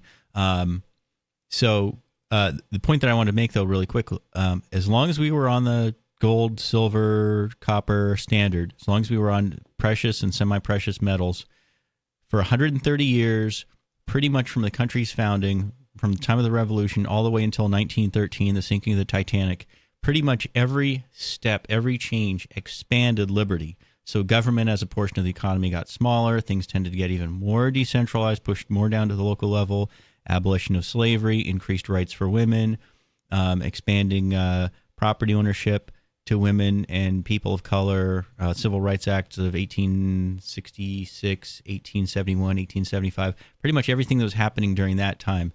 Then there's kind of a middle period from 1913 to about John F. Kennedy. Pretty much, I would say Teddy Roosevelt, William Taft to John F. Kennedy. Overall, there were more, gains made in living standards. There were more benefits. In some ways, became more economically free, in other ways worse. We had alcohol prohibition. We had marijuana prohibition in 1934 under FDR. We had the first gun control laws. We had all of those, of course, were driven by race baiting and race politics. Yeah. So my grandmother and my mother used to say that the Democrats and rhinos would come through, and they would propose these racist gun control laws like the Mulford Act, and they said that they were only going to put blacks and Latinos and I think Asians in prison first, and then they expanded it to Asians, then they expanded it to Italians, Greeks, Irish, and they just kept expanding and expanding. And today, a state like New York, which throws gun owners in prison willy-nilly, about half the people they're putting behind bars are white for nonviolent gun offenses. Now, you mentioned that when the government used money that was backed by a precious metal, it tended toward liberty and smaller government and individual liberty. I'm not an expert, but I would assume that this is because big government is expensive and liberty, letting people do what they want and not telling them what they can and can't do, not policing them, is very cheap. With no income tax, I'm proposing to get rid of the income tax and the IRS, and with no way to just print unlimited amounts of money. They could print, like it was mostly private banks printing notes. The federal government could print paper money at that time, but it was always backed up by the coinage. It was backed up by gold, silver, copper. So you can only print so much. They could buy things. They could buy land. They could, buy ships and whatnot. They couldn't just, dole out trillions and trillions of dollars to people and spend money on bailouts when there was a depression. Not to mention the war. War is one of the biggest expenses in just world history. Yeah, this kind of reminds me a little bit of like the Roman Empire, where they kept reducing the amount of valuable metals in their coinage. Not quite exactly what you're saying, but there's sort of some comparison to that. Well, the United States did that too. It just reduced it to zero. Yeah. Charles Adams wrote a book this called is true. The Wealth of Nations, For Good and Evil, An Impact of Taxes on the Course of Civilization. And he talks about how governments become internally, morally corrupt and greedy, and they, like that sign says up there, goons, tyrants, despots, pirates, thugs, mafia gang, idiots. A lot of idiots in Concord. You end up with stupid people, and people are easy to manipulate and play. Politicians are easy to play, and Caesars and pharaohs and kings and so forth who can be played, and they're kept in power by this kind of oligarchy, this deep state underneath, the Praetorian Guard in Rome, the nobility in a lot of the European monarchies, the high priests of ancient Egypt and so forth. You find this consistently. They're these groups who just get rich off of being connected to the leaders, as it were, and they just get greedier and greedier and steal more and more and more. And finally, you have whole empires can't even finance the lavish excesses. And we're seeing the same thing in Congress today. It's not just the $174,000 per year per member of Congress. It's the luxurious, it's the staff, it's the perks, it's Cadillac medical plans, Cadillac dental plans. What you're saying is Skeeter is going to get what he wants very shortly. Unless we vote against it. So you have federal, when you vote, you have that September, that's really, really important. The September 10th vote, or wherever state people listening, your state primary vote is probably the most important. Check the date on that. November 5th is important. Not all Republicans are fiscally conservative. So a majority of Republican congressional candidates are fiscally conservative. In every district, you have some who are fiscal conservatives. Thomas Massey just said in front of the Republican Liberty Caucus podcast, he said that the vast majority of Republicans, especially in the House, support a compromise plan where we'd at least cut spending by 1% per year consistently over time. That might not sound like much, but that would get us to a balanced budget in about 6 or 7 years. And then government gradually contracts. The private sector expands. If you can keep that, though, right? Because you get new people in Congress. Right? And then that's why we need term limits for Congress. Because, again, you've got in the House, but especially in the Senate, you've got these Republicans who've been in there for 30, 40, 50 years, and they're just voting with the Democrats to block spending cuts, to block tax reform, to block tax simplification, even like ending the war on drugs, right. Even 50 different solutions for 50 different states on drug policy. It's those same people who've been in there, Mitch McConnell's and whatnot. Yeah. Well, hold that thought. We have another caller on the line. We have Turd Ferguson on the line from Pennsylvania. Turd, you're on Free Talk Live. Yeah, hey, so I just wanted to respond to Skeeter because he actually called about me last night after I was done calling. I guess he was too cowardly to confront me to my face. I would have liked to have gone on the phone with him myself personally, but I guess we don't have the power to make that happen. But first I just want to say, whenever I hear the word Skeeter, the name Skeeter, I immediately think of the Blue character on the show Doug, where he was like, "Hey, Doug," you know what I'm talking about? That's what I think of when I hear Skeeter call in to Free Talk Live. But I did want to say, because I called in last night about intellectual property laws. Our callers end up having beef with each other with surprising regularity, and this is... Yeah, I listened to the show. It's one of the most fun parts of the show. So keep going, Turd.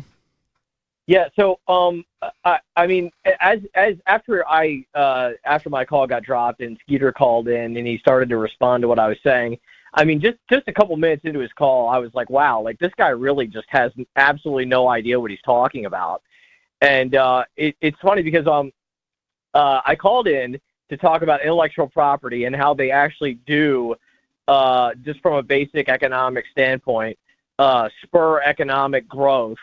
And they incentivize research and development and do a bunch of other actually beneficial things for the economy. I think they do the opposite of that, but go ahead. Yeah, right. Well, they don't. But anyway, Skeeter called in and said probably the most ridiculous thing I've ever heard as far as trying to refute what I said. And he said, well, actually, if you have intellectual property laws, they'll give you too much research and development. And after I heard that, I was like, wow, Like, this guy is really stupid and has like absolutely no idea how the free market works. And on top of that, I'd also like to add that when he says like too much research and development, like I don't know how you quantify such a thing, and I certainly don't know where Skeeter gets this infinite wisdom where he could sort of determine where the sweet spot is as far as research and development. I mean, the free market is made up of But we don't have a free market. Well, that's more jobs for me. I'm a software developer. We have intellectual property that prohibits us from having a free market. No. Intellectual property laws spur economic growth, and they that's got nothing to do with the free market, right? Like, yeah, it does. No, it doesn't. It absolutely does. No, it doesn't. Intellectual property is a different matter, Turt. Like, you can have 5,000 slaves out there working, and that spurs economic growth, but that's not a free market. No, it doesn't. So owning slaves is inherently bad for the economy because slaves don't work very hard. Slaves are not incentivized to work hard because it's much better and more economically viable to incentivize. I didn't say it was labor. the most efficient way of using human labor.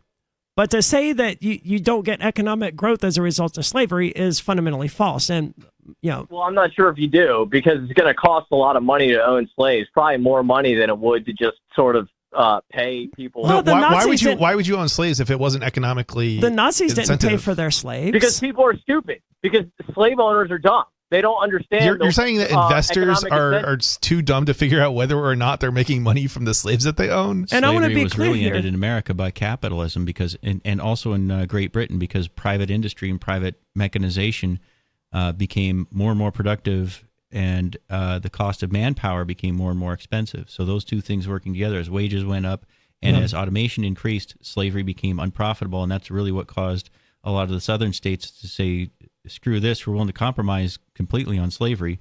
And even if a number of southern states like Virginia and North Carolina abolished slavery before the Civil War. And to be clear, slavery is evil, and I do not condone it. However, you don't use economic activity as an assessment of what is and isn't a free market. Plenty of things spur economic growth in the system we have today, and it's not a free market. I will give you that a free market spurs economic growth. The greatest... Correct me if I'm wrong here, but isn't the government like up spurring economic activity, even if it's not necessarily the best way to go about it? Yeah. So to say that, whatever it was he said, and it's already escaped me, and I've put him on hold, and by this point, there's not much reason to bring him back. But I'm sure Skeeter will call it. Well, actually, it's one call per night. So continue fighting with Skeeter as you guys are doing. It's enjoyable, but.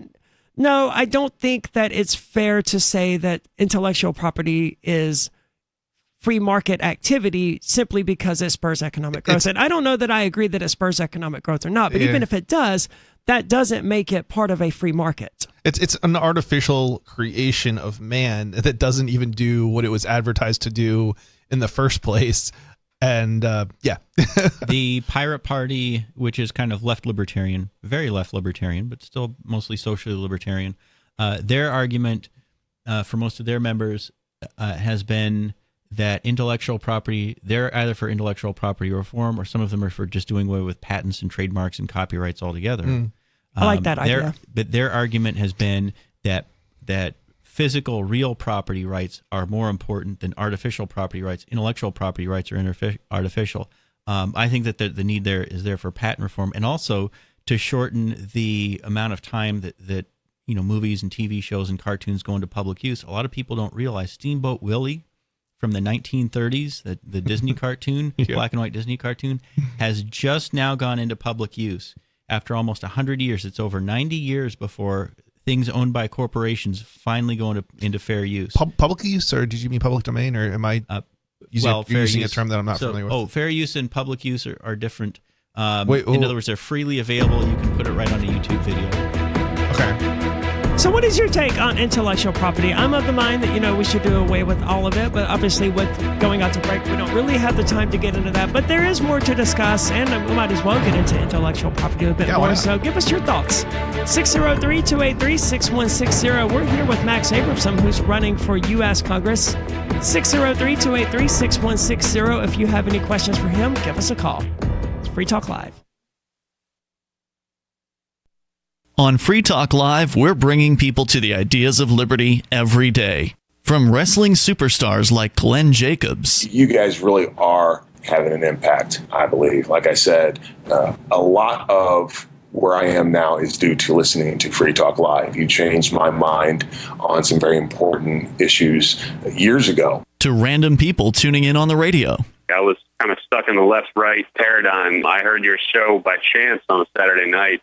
From there, I went on, joined the Free State Project, and become an amplifier. So, I mean, that's really the reason why I amp is because I know that if it wasn't for you guys being on as many stations as you are, I never would have found the ideas of liberty.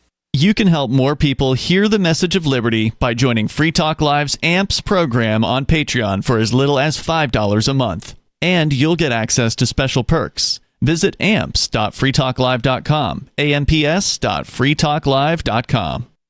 From Feature Story News in Washington, I'm Nick Harper. Allies of Donald Trump are celebrating his partial victory in the U.S. Supreme Court. The justices ruled 6-3 that Trump has limited immunity in the federal election interference case for acts that he took while he was president. A lower court will now decide how to interpret the justice's opinion, which will further delay the trial on charges that he tried to overturn the 2020 election result. Reacting to the news, Georgia Republican Marjorie Taylor Greene called on the case against Trump, led by prosecutor Jack Smith, to be dropped. Jack Smith needs to be defunded. It's all political. The special counsel is completely set up as a political campaign, basically, for Joe Biden and the Democrats, and I think it needs to be over with. Everson's Benji Hire has more on the historic opinion from outside the court in Washington. This long-awaited ruling was met with a boisterous atmosphere outside the Supreme Court and then, frankly, a bit of confusion. The court holds that a former president has absolute immunity for core constitutional powers like appointing ambassadors and a presumption of immunity for official acts, but no immunity for unofficial acts. It's less clear what constitutes official versus unofficial acts. Justices are leaving that to lower courts to decide, effectively kicking the can down the road and delaying yet another criminal trial, perhaps beyond November's election.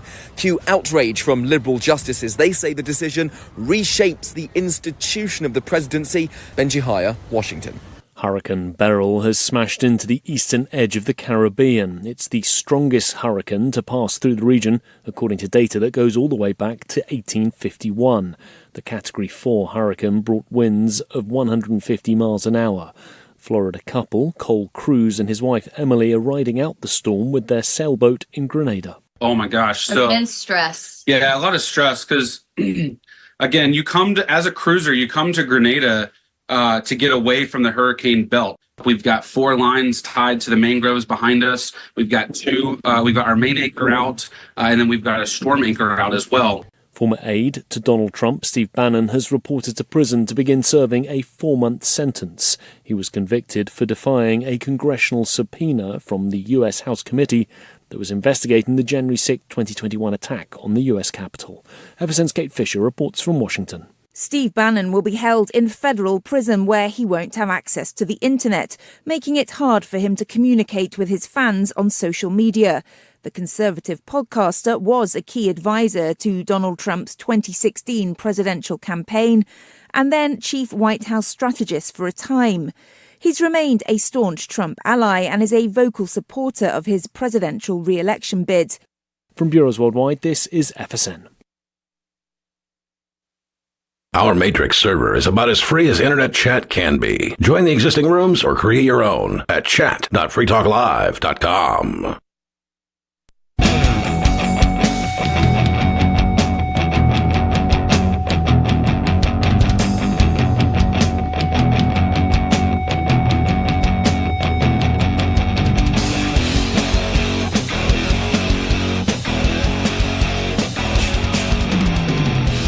Free Talk Live. You're invited to join us. 603-283-6160 if you want to weigh in.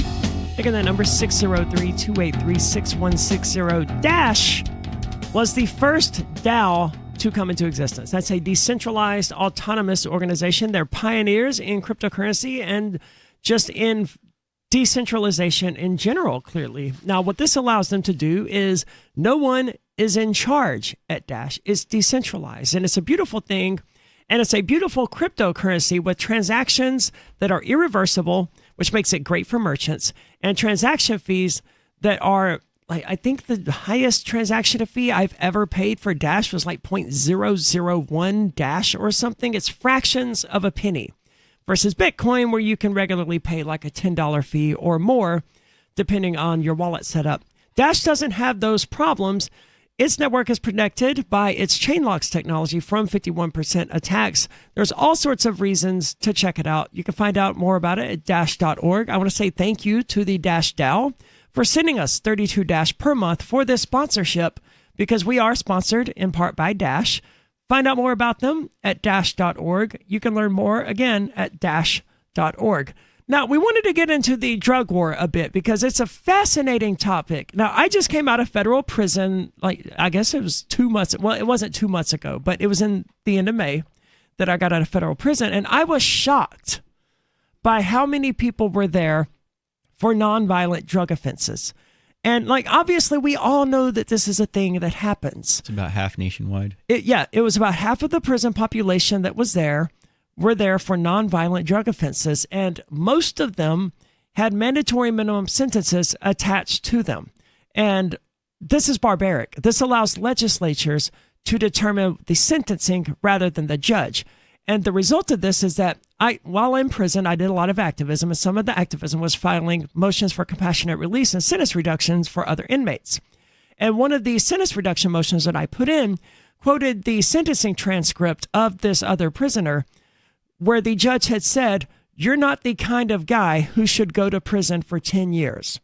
But because of mandatory minimum sentences, as part of the crackdown on the drug war, the judge had to send him to prison for 10 years, even though the judge knew it was an injustice that this guy was going to prison." And that's the penalty for, I think, cocaine, fentanyl, heroin, and MDMA probably.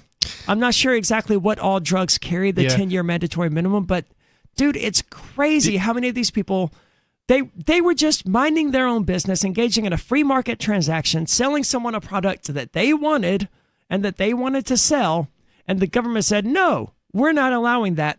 Go to prison for 10 years." Do you know where those where that came from, those minimum sentences? I do not. It's the Fair Sentencing Guidelines. I believe it came about in the 90s, if I recall correctly. And federal sentencing guidelines are such a mess. It really is. It's really messed up. And the reason they did that was to basically because of the discrimination against like black people and stuff in the system.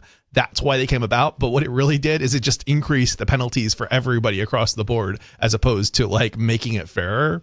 There was another sentencing thing that happened, and I don't remember exactly what it was, but it was some sort of federal guideline sentencing thing. It may have happened in the 90s. And when my attorney was explaining it to me, he pointed out that it was supposed to provide clarity and consistency to get rid of some of these disparities in the federal justice system. Yeah. And it had the exact opposite effect. Yep. And we saw this in my co-defendant and founder of the show's case, where his initial pre-sentencing report calculated his total amount of time as being something like 300 years or something like that. Because of how it was interpreted. Yeah, and it was because it was absolutely absurd. There's a huge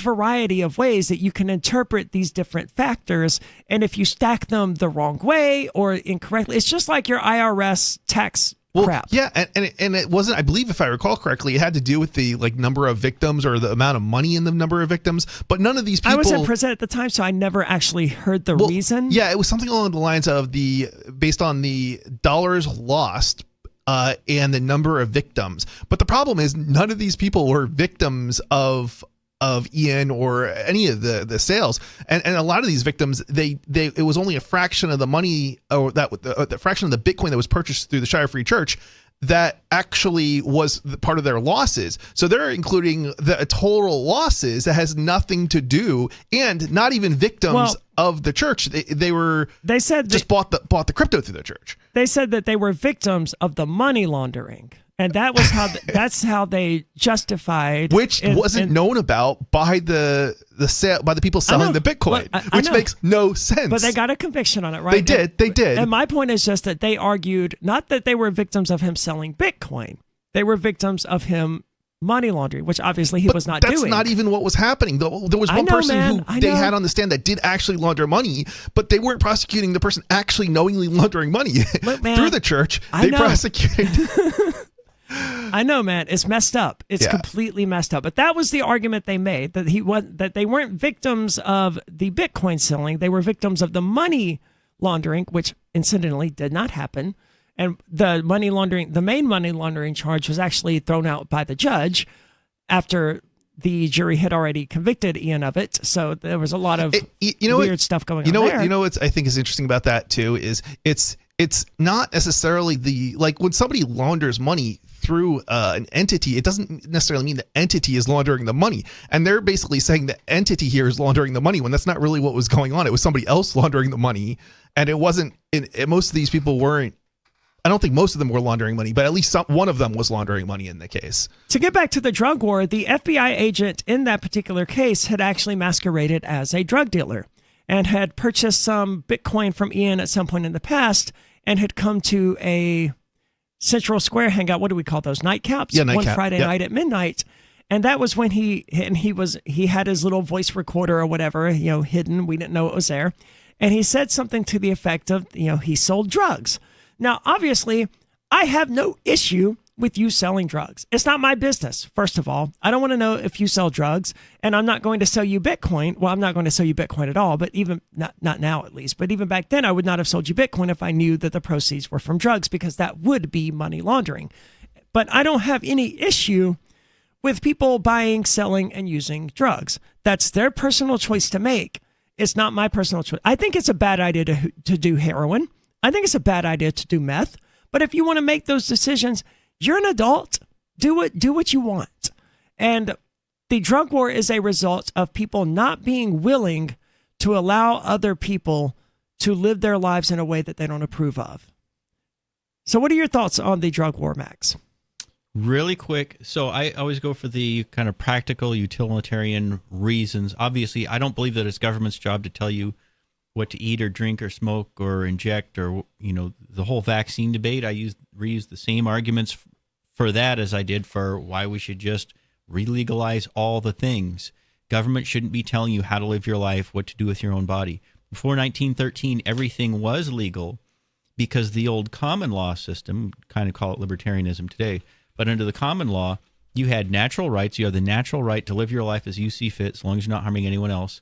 And America and Britain and most of the Western world were now starting to follow the principle of, you have the right to swing your fist about, limited by the proximity of the next man's face. That was also embedded into the common law. That was, one of the natural rights. So starting in 1913, the progressive movement.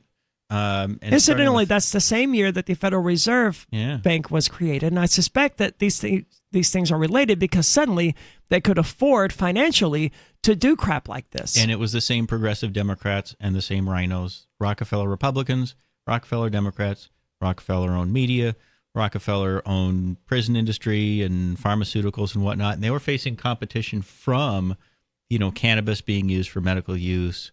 Certain mushrooms were being used for medical use and still are by veterans facing PTSD and whatnot. This came up in the House last session when I was there. We were talking about the medical uses of mushrooms, which I didn't know about until I got elected to State House. But the war on drugs in the 1950s, a lot of these drugs were still actually legal. Heroin was legal if you bought it in a prescription or over the counter. During the Eisenhower years, people didn't want to go down the social democracy nanny state approach that Europe was starting to take. They didn't like the idea of government getting into your personal life and telling you what you can and cannot do. So we kind of just stuck with, traditional Americana and just, live and let live philosophy. And it was really Lyndon Johnson in 1967, the last Ku Klux Klan member to occupy the White House. Really? And we now, we have the form where he signed up. Ku Klux Klan member. Oh, but he was also put in by the mob, which we now know because so many people who were in the mafia, who were in the life, as they used to say, they got out and they said that they've been putting Democrats in for years. But they also had certain Republicans, and one of them was Richard Nixon. And we now have both officials who worked in the Nixon administration and the Lyndon Johnson administration who basically come out and said that the whole purpose of the war on drugs was to put black people in prison. And to this day, 88% of people who are serving time, even now, are black, Latino, or American Indian. We brought this up. Good Lord, 88%. Yeah. Was it, nationwide. Backing up a second, if my memory is correct, wasn't the point of passing these drug laws in the first place so that people the South could re-enslave the black population and rent them back out to the white slave owners previously? Yes, but when the Democrats retook the southern state legislatures in the late 1870s, 1880s, they just changed the slave codes. They just changed the word slave to black or free black. They switched slavery to sharecropping. They shanghaied sailors, which is effectively slavery again. So the Democrats evolving into the progressive Democrats, there's really no difference between segregationist Democrats and establishment Democrats. So, Joe Biden and Kamala Harris and, Maggie Hassan and all of these kind of establishment Democrats, they've built their political careers putting brown people, black and brown Americans in prison. And Chris, what you're referring to is the 13th Amendment to the Constitution that forbids slavery across the United States and in every territory under its control, except on the as commission. punishment for a crime. But Right. it was a crime by the meaning of that time, common law. And this is the point that I tried to make on the floor of the House. But Al Baldessaro, who's usually a friend to liberty, but not this time, he tabled it knowing that I was signed up to speak right before I was going to go up and speak and make this point. It was a crime, like a crime against someone. Kidnapping, rape, murder, arson, being a lawyer, some other like horrible, heinous crime that is unforgivable. That was subtle. I almost didn't even catch that. I always That's throw that good. in. Yeah, I like it. So it had to be a crime, by the definition of the 1860s, which was a common law crime. Actually having a someone victim, else. right? The legal scholars used to call it the evil hand guided by the evil mind against someone else. It had to be against someone else. It can't just be you're at home. Sorry, can't just be you're at home smoking, peyote. It can't just be you're having hash brownies. It can't be just you're having gummy bears with way too much sugar in them, or red number 40. Red number 40, by the way, is absolutely toxic. It's horrible. Or an extra large soft drink. Yes. High fructose corn syrup uses GMO corn, which we now know uses synthetic pesticides, which is terrible for you. I don't drink soft drinks anyway. That's why I don't drink. I actually drink diet soft drinks that have aspartame and cancerous things, but it's actually still not as bad as sugar. So anyway, you can't get away from cancer-causing things in the American diet unless you grow your own food and go full vegan, and not the unnatural vegan crap, but like full vegan, growing it yourself. I think that's probably the only way to get away from all of the carcinogens that we're eating every single day. And there used to be a common law duty. There still technically is a common law duty to notify consumers of any harm in the product that you know about, that the seller company knows about, that the buyer might not know about. Which is, that's common sense, right? Yeah, right. Yeah. That's a right, and you don't need regulations to do that. Unfortunately, Democrats and rhinos run the schools. They keep that information about your rights from you, so you don't find out what your common law rights, your constitutional rights, what habeas corpus is, and most fundamental of all rights. Just to ask, why am I being held in jail? Why am I being held in prison? I was in federal prison before I really knew what habeas corpus meant. Mm-hmm. And I had to actually look it up in there to find out, because it was just something that obviously they were never going to teach me. Mm-hmm. And it's basically that they have to write down on a sheet of paper that they're allowed to hold you against your will. More or less is what it turned out to be. Well, habeas corpus at the time. So this is even before the Bill of Rights. The founding fathers made sure that habeas corpus was in there in the original 7 articles. So this is even before the First Amendment. And it's simply to ask the question, why am I here? Why am I being held? A habeas corpus filing, 99% of habeas corpus filings get thrown out by the courts. I believe it. I was in prison with a lot of people who did writs of habeas corpus, and they were convinced, every single one of them, that it was going to succeed and they were going to get released. I'm like, dude, if it was that simple, none of us would be here. Now, obviously, you probably have logic and the Constitution on your side, But those things don't matter here, right? Yes, you sold some pot and you're being held unlawfully. I fully agree. That's a violation of your rights and violation of the Constitution. But they have all of these mental gymnastics that they've already written down as precedent that will allow them to continue to get away with this crap. So the argument that I use is, I actually went back and looked at the crime statistics. Every time they stepped up alcohol prohibition, gun prohibition, marijuana prohibition, cocaine prohibition, gambling prohibition, sex worker prohibition, you name it. Crime has gone up, murders have gone up, break-ins, assaults have gone up. All of these different types of crime have gone up. We know that gun control is the most studied. Gun prohibition not only doesn't work, it drastically increases crime. It's probably the worst of all of them. But the war on drugs really is drug prohibition. And as much as Democrat activists keep going around saying, you know, the drug war does all this terrible thing, they tell this to young, naive people, they tell this to younger, poorer, browner people who are hurt most by the criminal justice system. Then we go in there, and the number one obstacle to trying to get criminal justice reform and repealing some of these laws consistently, almost to a bill, is Democrat House leadership. Almost every single time. So the Republicans will be split. They'll kind of mull it over. They'll debate it. They'll talk about it for a while. Oh, we're talking about your bill now, Merrick. I put in a lot of liberty bills. I never got any backing at all. I never had anyone from the LPNH. Maybe once ever. I put in like a couple dozen of these bills to repeal laws, reduce penalties, reduce fines, evidence preservation. I had a bill in to prevent prosecutors from going after people where they knew that person was innocent, where they knew that they were innocent. That should be a slam dunk. Right? Like, as far as legislation goes, that absolutely, you should get everyone to agree to that. Yes, prosecutors are not allowed to go after people they know are innocent. The New Hampshire Attorney General's office sent 2 lawyers. And so they almost took turns. One of them ended up going up, and they lied and lied and lied.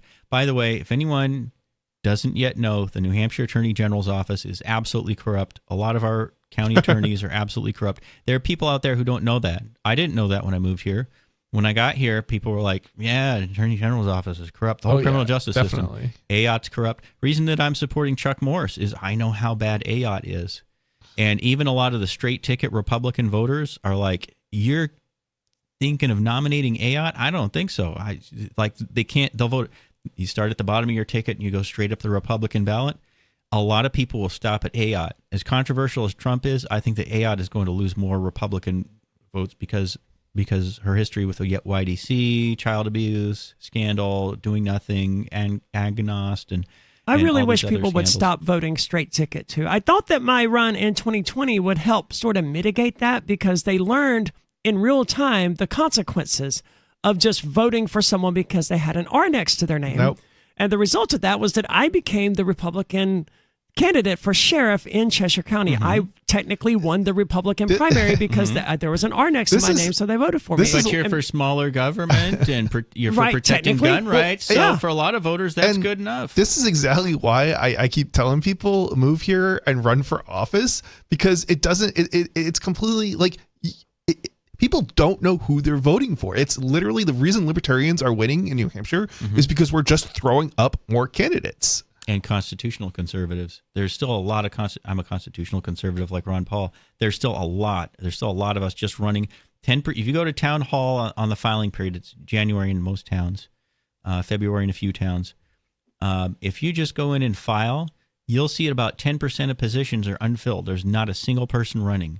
That's how I got elected to budget committee twice. I got elected to planning board twice. It was contested one time. When I ran for State House the first couple of times, nobody else was running. So it's you very can get easy elected. to run. It takes like $5 usually. $2 for State House. Yep. It was $50 to file for Congress. Still not bad. And you can run, and chances are good you can win. Now, Chris, you said libertarians are winning because they're putting more candidates, and that's true. But I do want to give the shout out to the libertarian candidates who did actually go out door knocking, like State Rep Matt Santanastasso. He went door knocking throughout his entire area, and he won his election as a result of all of that work. So people in his district they voted for him intentionally, knowing who they were voting for. Yeah, I don't want to. My signs all say Republican Liberty Caucus. Yeah, I don't want to. So I just want to back up a second and say I don't want to underemphasize that people are doing a lot of good and hard work, and especially if you do get elected, there's a ton of work involved too. Mm-hmm. So, I mean, a lot of our state reps just do like 8 or 10 hours a week. They do the minimum. I did almost 40 hours a week, even though we're only being paid $100 a year. One of the things that upsets me about my opponent, Pelosi Pappas, is all these people in Congress, they work from basically 10 a.m. to 3 p.m. They don't work every day. They take like an hour and a half long break in the middle. They just vote the way party leaders tell them. In fact, in the State House, what I first saw my first day there, Steve Shurtleff stands up, puts his thumb up like this. All the Democrats, here's the camera. All the Democrats around us switch their votes to yes. Steve Shurtleff puts his thumb down like that. All the Democrats switch their votes to no. 97% of the time in the State House, the Democrats are just voting the way they're told. 99% of the time in the State Senate, and 99.5% of the time in Congress. So Pelosi Pappas is coming back and saying that now he's a conservative Democrat. And I'm thinking... What does that mean? I have no... it's okay. Marketing, whatever they do. So, I mean, that's what he's telling people. But if you're voting the way you're told, it's not that he's just voting with Pelosi. He's voting the way he's told. And all 4 members of our congressional delegation, in fact, I think there are 2 senators, just vote the way Chuck Schumer tells them 100% of the time, no exceptions, every single time. So you don't even have, you're not getting a senator, you're getting a Chuck Schumer puppet. So it's whatever the Soros Bloomberg juggernaut tells them to do. So you mentioned that you're running for Congress. Are you running for the House of Representatives or the Senate? U.S. Congress. So that's against Pelosi Pappas. That's CD1, so it's the eastern half of the state. So that would be the federal Congress. So 50 different solutions for 50 different states for drug policy and speed limits and whatnot. That's what I'm running for. Are you? Hold on. I don't understand. What office are you running for? Congress. Congress has 2 houses. Right. The House of Representatives and the Senate. Right. So Which I'm running one of for those? House of Representatives. Usually when they say congressman, it means representative, and then senator only refers to the Senate. Okay, I didn't know that. So I was just curious which one of those 2 you were running for, because I would imagine it's somewhat easier to win while running as a representative instead of versus running for the Senate. Like Ron Paul successfully won his representative campaigns for decades. That's true because the out-of-state interests pour something like $100 million into some of these U.S. Senate races to buy Senate seats. So you'll have somebody who just showed up like a year or 2 ago, runs for Senate.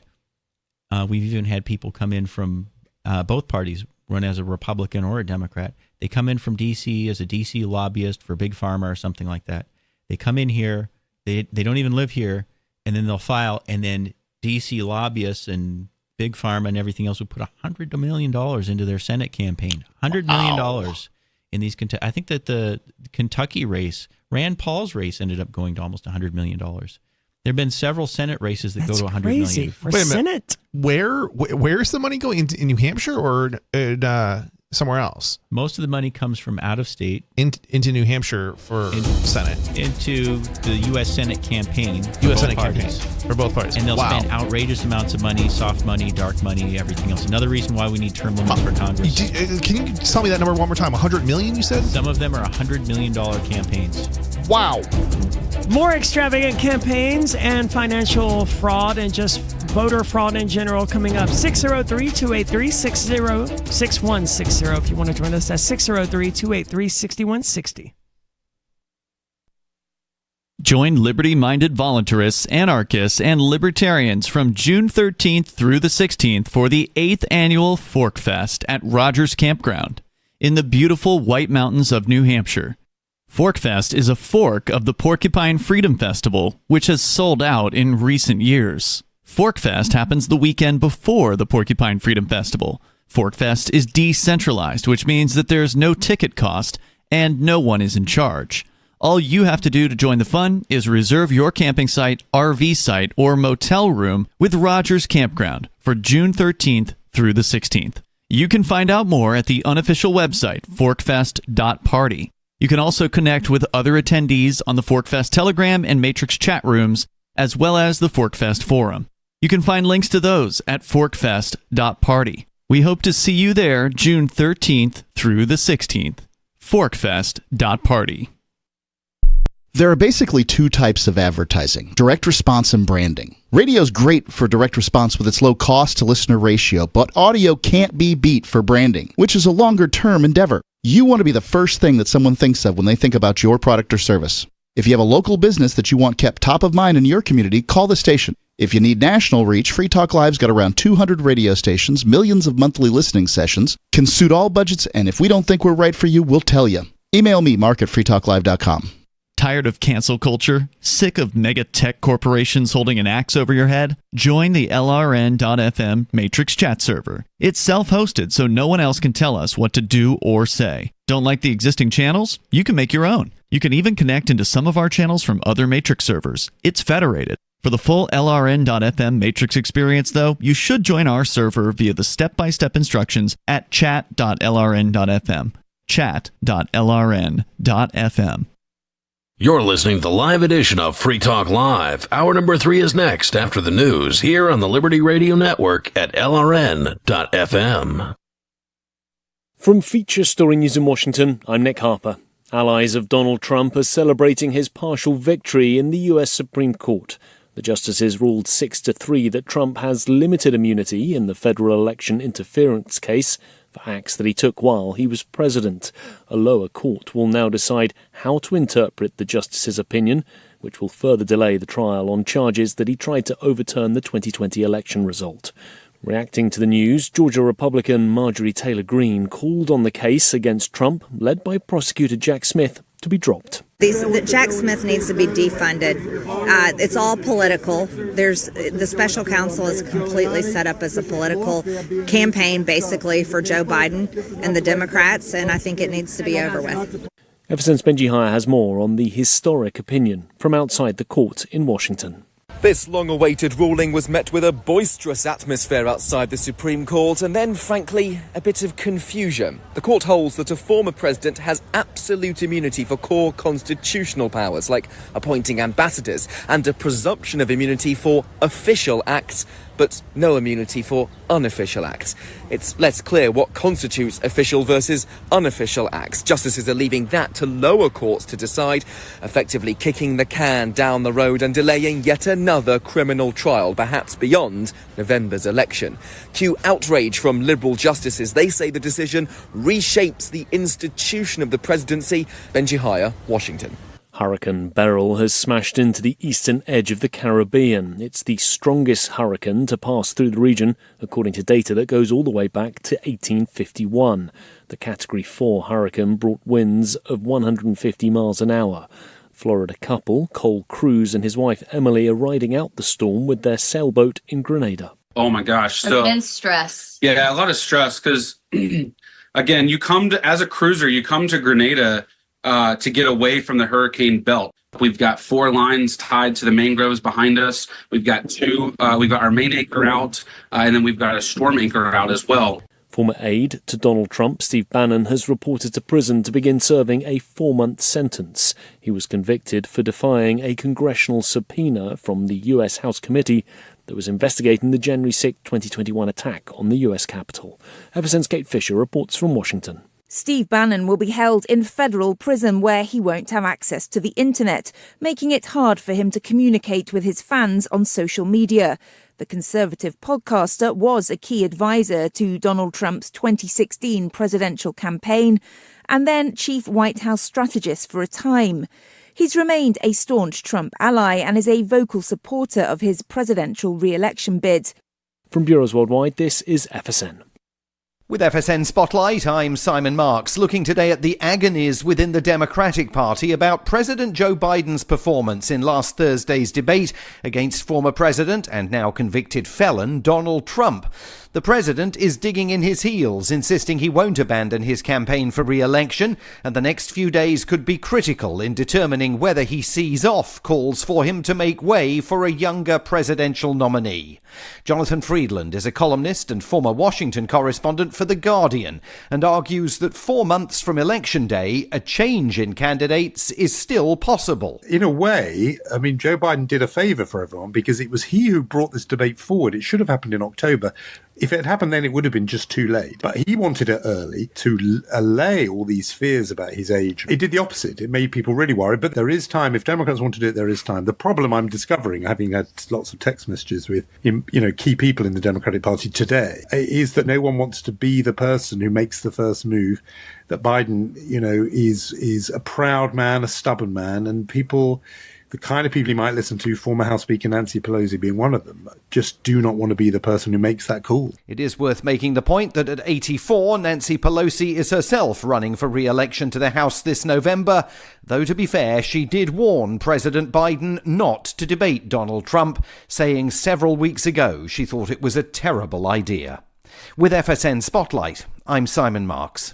And the main news again, allies of Donald Trump are celebrating his partial victory in the US Supreme Court, where justices ruled 6-3 that he has limited immunity in a federal election interference case. Hurricane Beryl, a Category 4 storm, has smashed into the eastern edge of the Caribbean, and former senior aide to Donald Trump, Steve Bannon, has reported to prison to begin serving a 4-month sentence. There's more from us on X at Feature Story. That's Feature Story News. Nick Harper reporting. Researchers have definitively concluded that all of it, is some kind of sick joke. The Princeton study suggests that the entirety of existence, including time, marriage, migratory patterns of birds, continental drift, life itself, photosynthesis, human society, and the changing of the seasons, are all part of a massive, twisted ruse orchestrated by a spiteful cosmos. Look at you morons, taking a stupid video for your pointless newspaper. Everything's a joke. I'm a joke, you're a joke. The whole universe is a joke. We at The Onion Week in Review are compelled to inform viewers that while this entire segment is indeed one small part of the giant perverse joke, the upshot is that the next minute of your life will be no more or less pointless than if you were to spend it with a loved one, mentoring an at-risk youth, or simply wallowing in your own feculence. In other news, Harley Davidson and Jack Daniels collaborate on a local felony. A churchgoer blanks on why she's lighting a votive candle. And please ring the bell and the boy will come round momentarily for your bags. For more news, visit theonion.com/newsbeat. You can stick it to the man and big tech. Join our FTL social mastodon at social.freetalklive.com.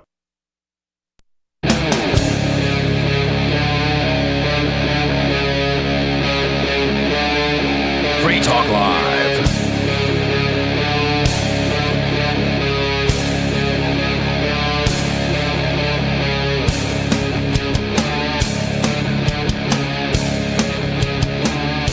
Free Talk Live. You can join us, 603-283-6160, if you would like to do that.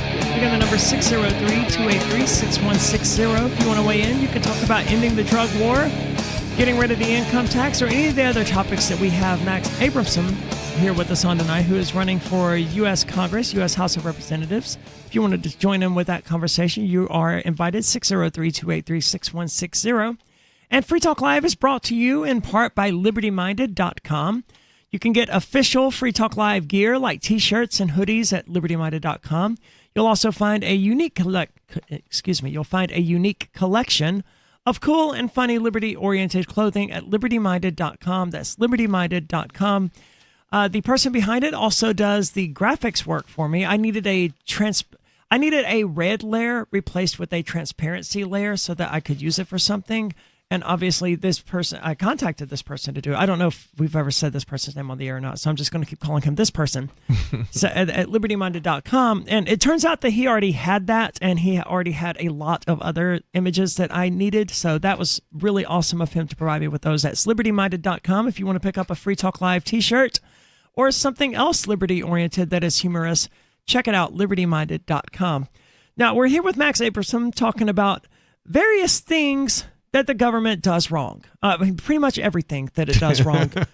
I want to talk about the First Step Act a little bit, because that came into effect. It came into existence, and I guess it came into effect immediately in 2021. And the First Step Act attempts to reduce the amount of time that people serve in prison. And I worded it that way very specifically and very intentionally because it does not reduce sentences. It reduces the amount of time you actually serve, the actual percentage of your sentence that you served. For example, I was sentenced to 18 months in prison. 15% of that is immediately taken off the top for good time behavior that you get automatically, but it's not really taken off the top at 15% because you only get credit for full years. So I only got 12 months worth of good time, which is 56 days. You don't get prorated for that extra 6 months that I'm going to do. So I only got 1 year of good time credit instead of 18 months of good time credit. It's stupid, but that's the way it is. But they also created the First Step Act, which for your first 6 months of incarceration, your release date is lowered by 10 days. And then it becomes lowered by 15 days. So your 7th and 8th months count as 3 months. And after that, every single 2 months that you serve counts as 3 months that you've served because you're getting a month off your sentence in addition to the 2 that you actually served. And when you combine all of that nonsense together, my release date ended up being May the 23rd. But you don't get these FSA credits automatically. You have to earn them by taking part in what they call programming, which is complete nonsense. It's inmates running these classes that you have to take, and you just sign a sheet of paper with the inmate saying you were there, and it's an inmate, so they don't care if you're actually in the class or not. In fact, they write the answers on the board, so you can't possibly fail the test. It's stupid and it's completely pointless, and you are completely guaranteed, if you're eligible to earn FSA credits, to earn FSA credits. There has not been, to my knowledge, a single instance in the entire BOP of a person failing one of their tests and therefore not getting their FSA credits. But the admins will not promise you these. So as recently as April the 30th, when I was talking to these guys about my release date going down and how it was going to become May the 23rd, they were like, well, that's not certain. We won't know until the credits hit that it's actually going to go down. Something could happen and you may not get your credits. Yes, there is that possibility that I somehow would not earn the credits that would have lowered my release date by another 15 days. But it's all but certain. It's like saying, yes, technically, we don't know with certainty that the sun will be there tomorrow. We don't, right? Something weird and unexpected and unknown to science could happen. And FSA credits are treated the same way. We don't know with absolute certainty that you're going to get these, and so we're not going to calculate your earliest possible release date or any of the other nonsense. And they did this because they don't want to lower sentencing and the sentencing guidelines, because it's leverage that prosecutors use when they try to entice people into taking plea deals. They say, well, look. It's coercion. Yeah. You're facing 10 years in prison if we go forward with these charges. If you plead guilty to this charge, you're only facing 3 years in prison.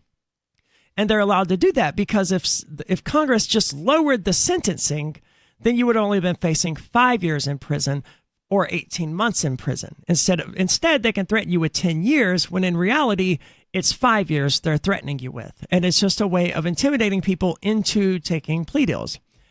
I would like to see federal legislation that actually lowered the sentences that are being handed out by federal judges. How about to zero? Yeah, well, that would be ideal. If it's victimless crimes, why is the federal government... So the Constitution only authorizes 3 specifically and then a 4th one.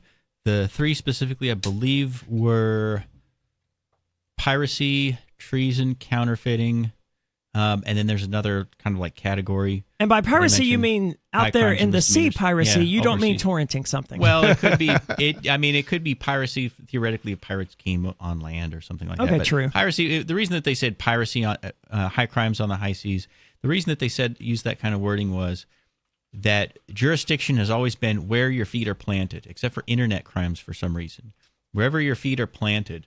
So if your feet are planted in New Hampshire and you happen to be right on the border with Massachusetts when you commit a crime, it's New Hampshire's jurisdiction. If it's a marijuana crime and you go across the street into Massachusetts or in Vermont or anywhere else where cannabis is legal pretty much everywhere in New England, then all of a sudden it's legal, and New Hampshire prosecutors one of the first things that they have to do is establish jurisdiction. Right, but you could be charged federally. Okay. And if for some reason the FBI was conducting a traffic stop, which they may not be allowed to do, but if for some reason you were on the FBI's radar and they searched your vehicle and they knew that you had just traveled from Massachusetts to New Hampshire, you'd be charged with a federal drug offense instead of one of the state drug offenses. But the way that the Constitution was actually set up, and it's ignored by Congress, it's ignored by the Department of Justice, it's certainly ignored by the IRS. Congress just lets the IRS do whatever they want to whomever they want to squeeze more money out of the general public so that Congress can spend more money on their little $60 billion in pork barrel projects, which is yet another reason why we need to pass term limits for Congress. But the only other type of law was law of nations. So this is Article 1, Section 8, Clause 10. This is what allows the federal government to enforce immigration laws, to keep out terrorists, kidnappers, Latin American drug cartels, Russian mafia, Ukrainian mafia. So if somebody has ties to criminal groups or something like that, this theoretically law of nations gives the federal government the right to keep people out. Now, I had read several years ago at the William Lloyd Garrison Center, which is run by Thomas Knapp. It's a great website, that immigration isn't supposed to be controlled federally. It's supposed to be left to the states. So originally, the Constitution said that up to 1808, states could import people, states could allow people in. They recognized a state's right to admit foreigners. And this goes back to kind of the wording that they used in the days of classical liberalism. Originally, people like Voltaire said that since you had the right, you had a natural right to immigrate, to leave any country you wanted, and you certainly do.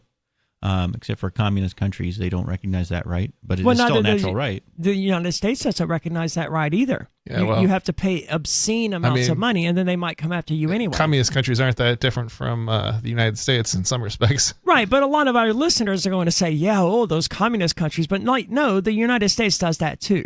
Yeah. So there are secret societies and groups that have the and then billionaires who have these estates that have terms in them saying that they're trying to change America and Western countries to operate more like Russia and more like the Soviet Union. And so that's one of the reasons we're getting so many policies from the Soviet Union. Like 12 states, the Democrats have enacted Soviet-style urban planning point for point.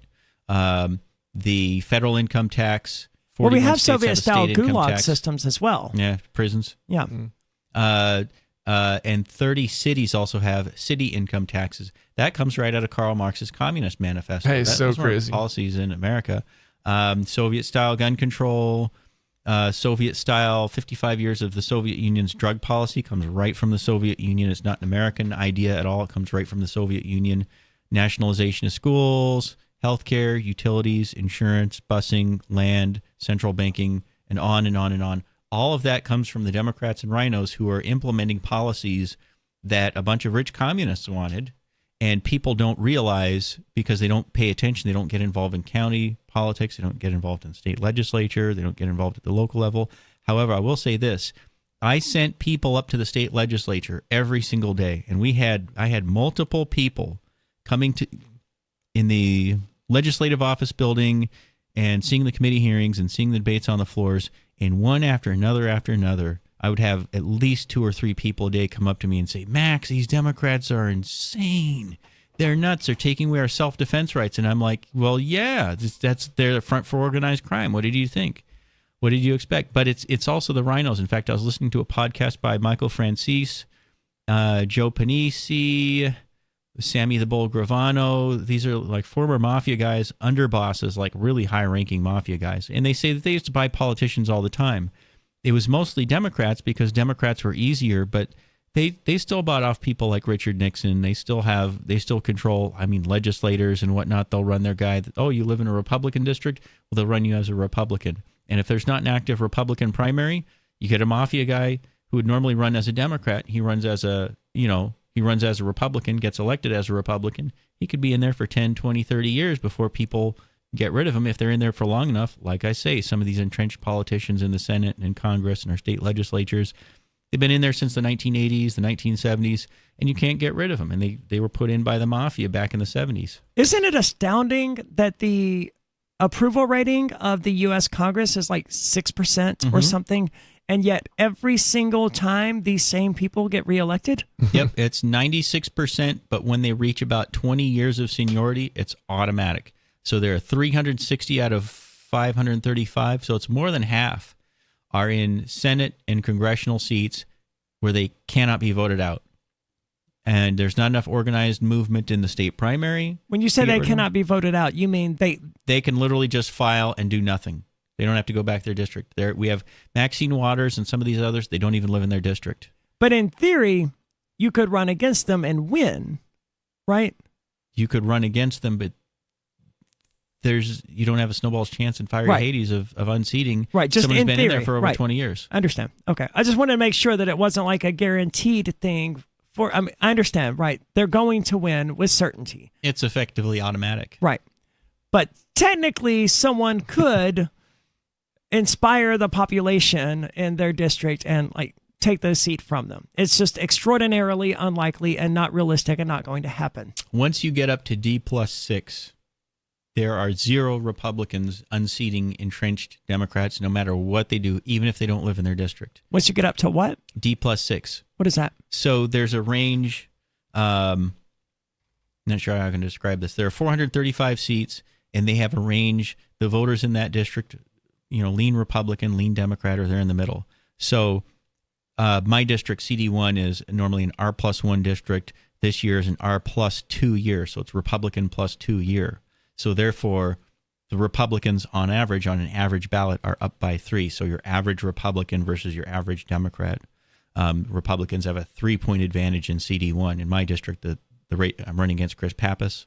Okay, I understand. So it's basically like a sports score. Right. So once you get to D+6, and they're D+... Not a sports score, a betting odds, -7 for the Dallas Cowboys or whatever. So they're like D+66 districts. So that's... The Democrat pretty much automatically has 66% of the vote without doing anything. It's automatically there. And those races come down to like 80-20, 81-19. There's no amount of money that you could raise, no amount of campaigning, no amount of work that you could do, no matter how well. You could have a teacher that saved a bunch of kids from a burning building. And the Democrat could be someone who blew up a whole busload of 14-year-old honors cheerleaders, and it wouldn't matter. The Democrats would still show up and vote for, it doesn't matter, find out that the guy is mafia-controlled. The Democratic voters, about 70-80% of them, don't care. And they tell us when we go door to door, 5 or 6 times a day, I hear Democrats say, I don't care. So with all that said, do you have to go through a primary for your campaign? I do. I'm going against 4 other kind of major active candidates. There's Joe Kelly LaVasseur, who's an alderman from Manchester and a Trump guy. There's Russell Prescott, who's kind of a longtime establishment Republican state senator, executive counselor. He's the one who not only doesn't support the 10th Amendment on marijuana policy, but even at the state level, he doesn't support decrim or relegalization. I mean, he's not even following the Constitution as far as drug policy is concerned. So that's my major beef with Russell Prescott. Chris Bright and Holly Novoletsky, it's their first time running for Congress, and they do tap into a lot of money, but Chris Bright didn't even win his state house race. Okay. So a lot of people are asking, well, if you can't even win a state house race, how are you going to win for Congress? I've won for state house 3 times. Are you currently in the state house, or no, are you done with that? I moved from Seabrook to Merrimack, so now that I live in Merrimack. Is it whole different world. Is it true what I've heard that being a Liberty representative kind of is annoying because Libertarians message you with nonsense bills that they want you to file and try to get passed for them? Because I've heard this from a few unnamed state reps, that they were constantly, or regularly, maybe not constantly, but regularly, they would get reached out by these kooks, basically, who would just take this one issue extraordinarily seriously and say, I want you to pass this law that does this. And when they say, well, look, man, I can't do that, they go, you're not a real libertarian after all. Did you have to deal with any of that? Or was your experience different? The only really negative thing, so I took the Sanctuary Cities bill, which is, the Democrats and rhinos will take your town without consulting the public, and they'll turn your town into a sanctuary city, which is that they block any enforcement of federal immigration laws, whatever you think of the constitutionality of federal immigration laws. Cheshire County is a sanctuary county as well, Yes. because the sheriff, Eli Rivera, is refusing to enforce federal immigration laws. And I actually agree with him on that. Was one of the few things we agreed on. Except when it comes to like gun laws or something like that, then they really throw the hammer at you, you know. Do they? Some of the same they just sanctuary use that cities are the worst. workaround. Yeah, so it's like, it's one workaround. So they do have they do have discretion, but if normally the voters are supposed to have a say in that. The voters overwhelmingly oppose sanctuary cities, so they just kind of do it through the back door. So I had a bill come to my committee. I was on House Municipal and County. It was House Bill 262, and when it initially came to me, it was not a liberty bill at all. So I had to take the whole bill, and I spent a lot of time on this. And I changed it into a liberty bill.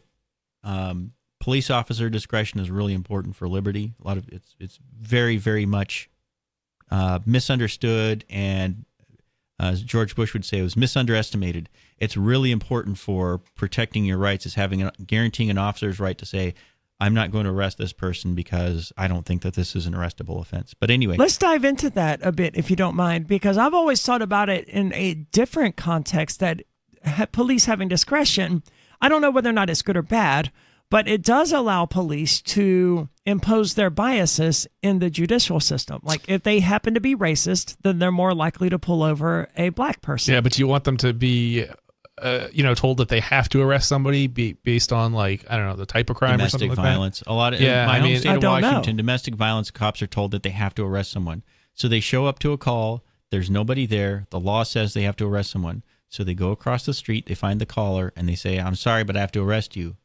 Worse. Well, that's a stupid law. Yes. Sometimes you have to charge someone, so they have to charge the caller.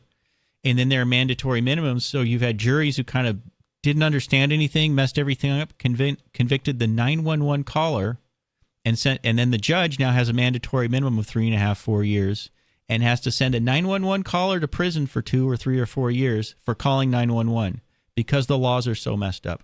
Well, mandating arrests and that's would be all taking away the judge's discretion, taking away the prosecutor's discretion, taking away the officer's discretion. Because when things just aren't working, I mean, and we have this.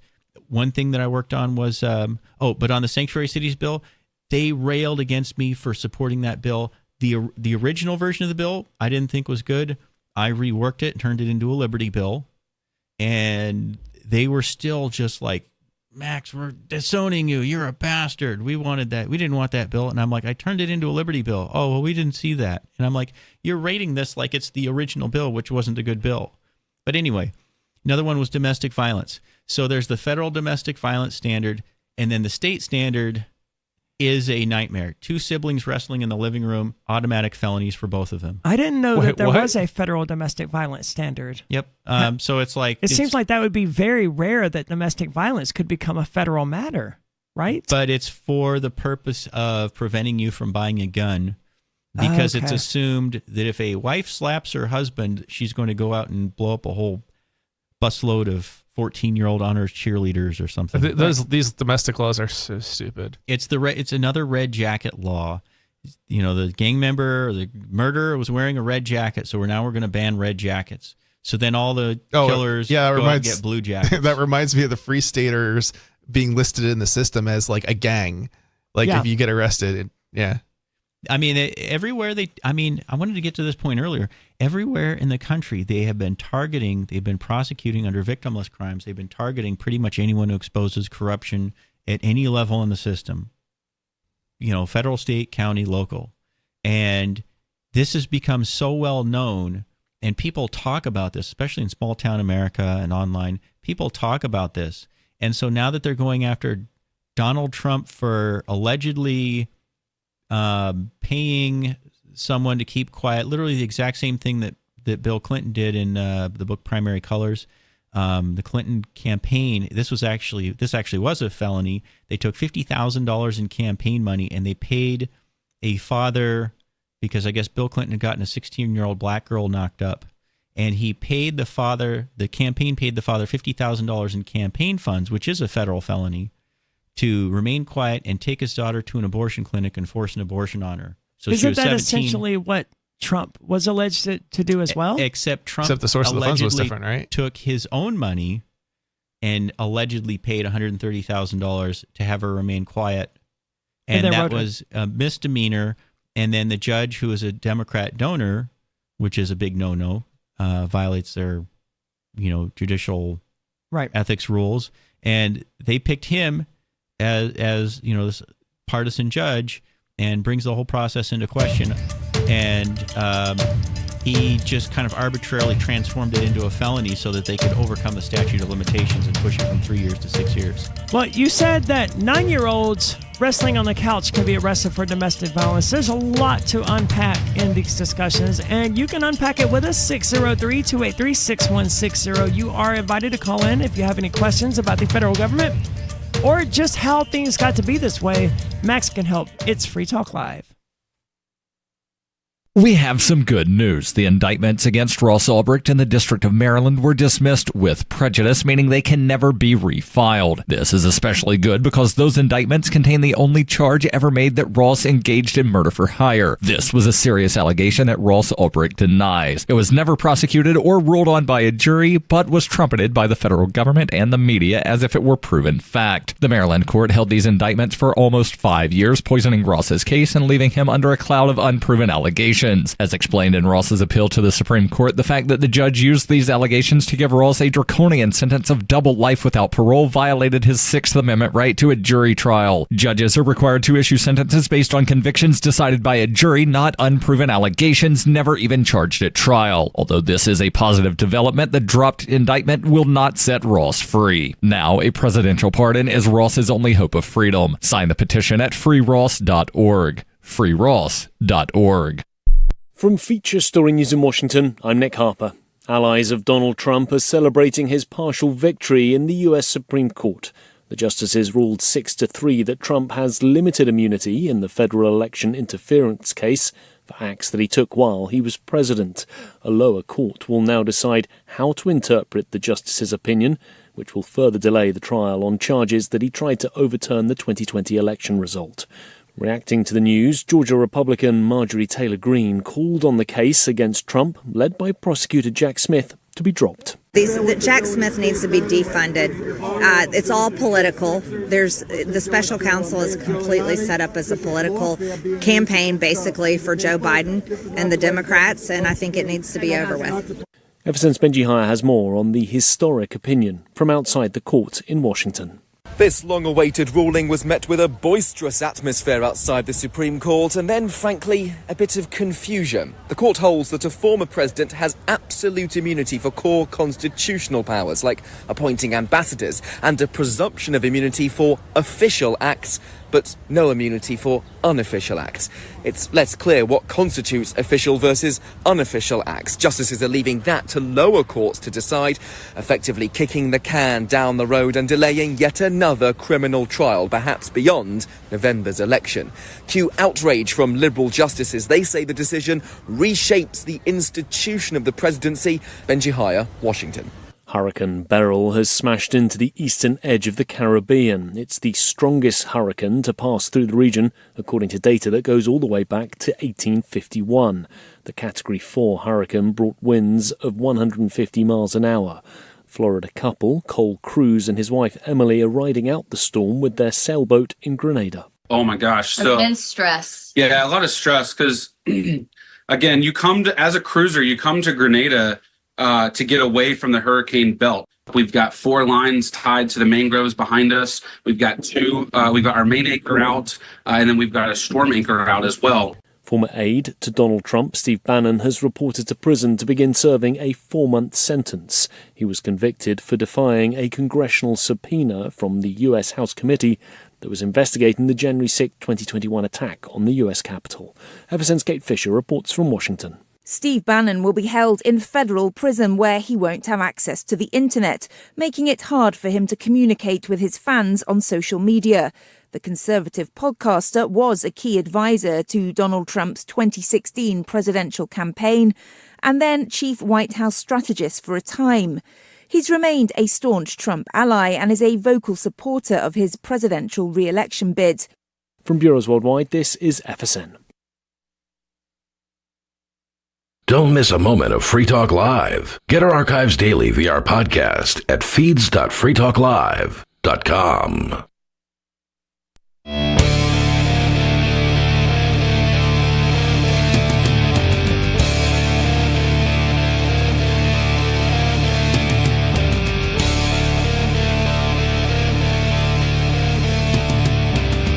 It's Free Talk Live, and there's still time. You can join us, 603-283-6160. If you would like to join the discussion, there is still time. Just keep in mind you would be an unscreened caller, and that means I won't be able to remind you that you can't say certain things on FCC radio. And my experience with unscreened callers is that they forget that. So it's important to remind them. So there's a reminder, 603-283-6160. I also want to say thank you to Daniel Gaudreau, who is tonight's amplifier. This means that Daniel is a member of the AMPS program.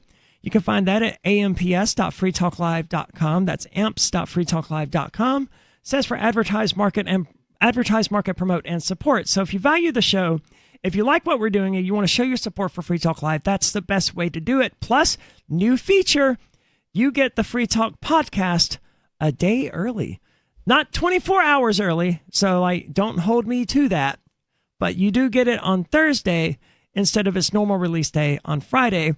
But that's not the reason you should join. You should join because you like Free Talk Live and you want to show your support for the show, because the AMPS program is the best way to do that. That's amps.freetalklive.com. So thank you so much, Daniel. I scratched out your name. Daniel Gaudreau, thank you so much for your contributions, and we hope you continue enjoying and amplifying the show in the future. Fascinating conversations here with Max Abrahamson, who is running for U.S. House of Representatives, a la Ron Paul. I say a la Ron Paul because that's the Liberty rep, right? He was the one who got me into Liberty in the first place, and I think that's true of a lot of libertarians. So we were just talking about federal laws and state laws in regard to domestic violence, and you mentioned that because of these laws, 2 9-year-olds wrestling on the couch could end up charged with domestic violence. I'm not sure if they can charge 9-year-olds, but I think it's 13 or 14. They can charge them as adults. I didn't remember what age you had said. Charge them with felonies, and then they get shipped off to the youth detention center to be sexually abused.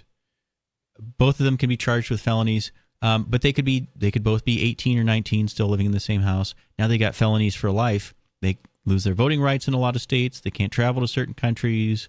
It's simply 2 siblings wrestling in the living room, and like I say, they can usually be charged as adults even though they're just wrestling. And it's just I brought this up, and members of the House Criminal Justice Committee were like, yeah, that does seem like a little bit of a problem. And I said, well, okay, well, let's just go back to, like a lot of other states, the federal standard, which is supposed to be basically just intimate partner, which even that leads to a lot of abuse of the system, abuse of the family courts, and so forth. But at a minimum, why have 2 18-year-old kids literally being thrown in prison for 6 years to be gang raped and sodomized by AIDS-infected inmates just because our legislators are sloppy and careless? There's another example similar to that, which is 45 states. So when the federal government in 1984, and this is one of the things that Ronald Reagan signed that I really dislike. It also violates the 10th Amendment. Some states had 18, some states had 21.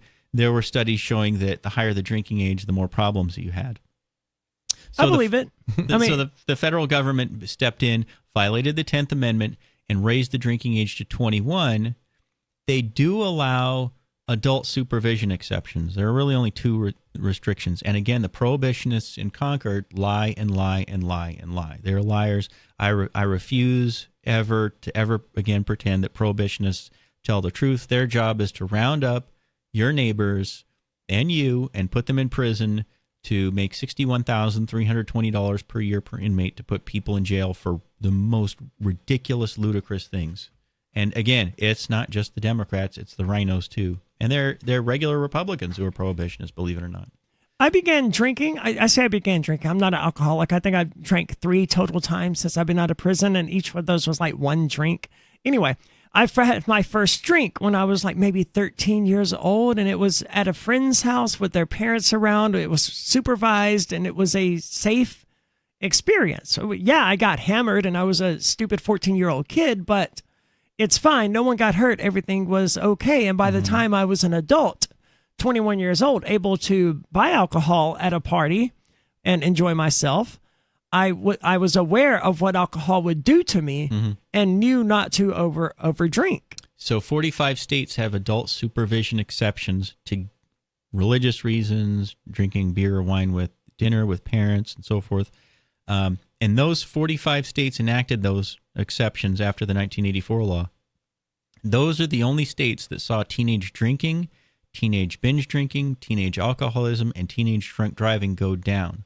There are 5 states in the whole country, including New Hampshire, that have no adult supervision exception. And I'm going to guess Mississippi is another. Do you know the 5? I forgot the other 4, but they're the 4 lowest IQ states in the country. Okay, that's Mississippi then. Mississippi is like every single list where it's like these are the worst states. Mississippi's the worst.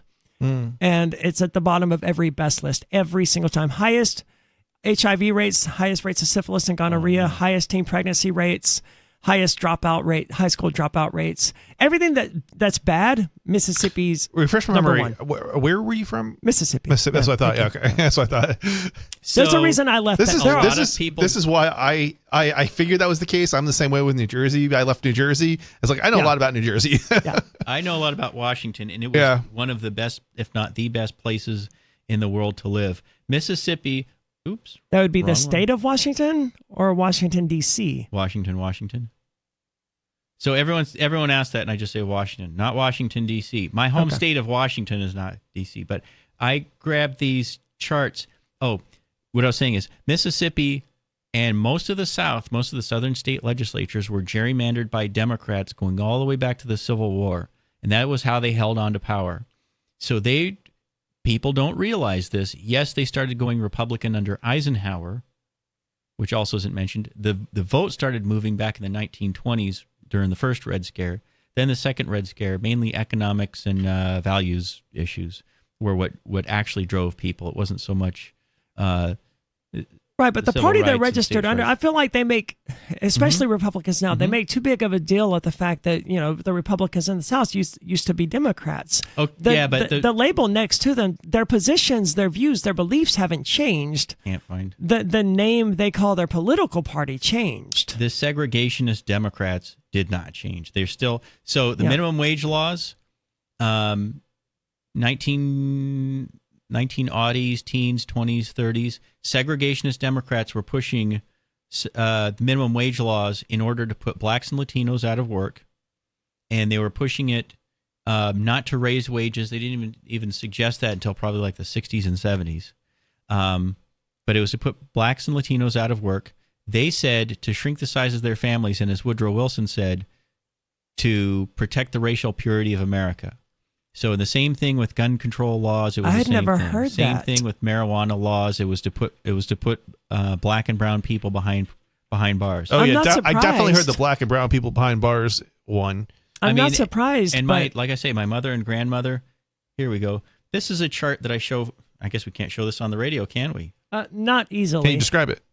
So basically, it shows that when you have Republican congressional majorities, that we average 2 to 4 million new jobs a year and about 4% annual economic growth. When you have Democrat congressional majorities, big government, socialism, higher tax rates, Obamacare, unfunded mandates, labor mandates, and so on and so on and so on. We lose an average of 1 to 2 million jobs a year, but we've lost as many as 6 million jobs in a year under Democrat majorities. So the same thing is true under state legislatures, Republican state legislatures. So the Mississippi state legislature switched, I believe, in 2011.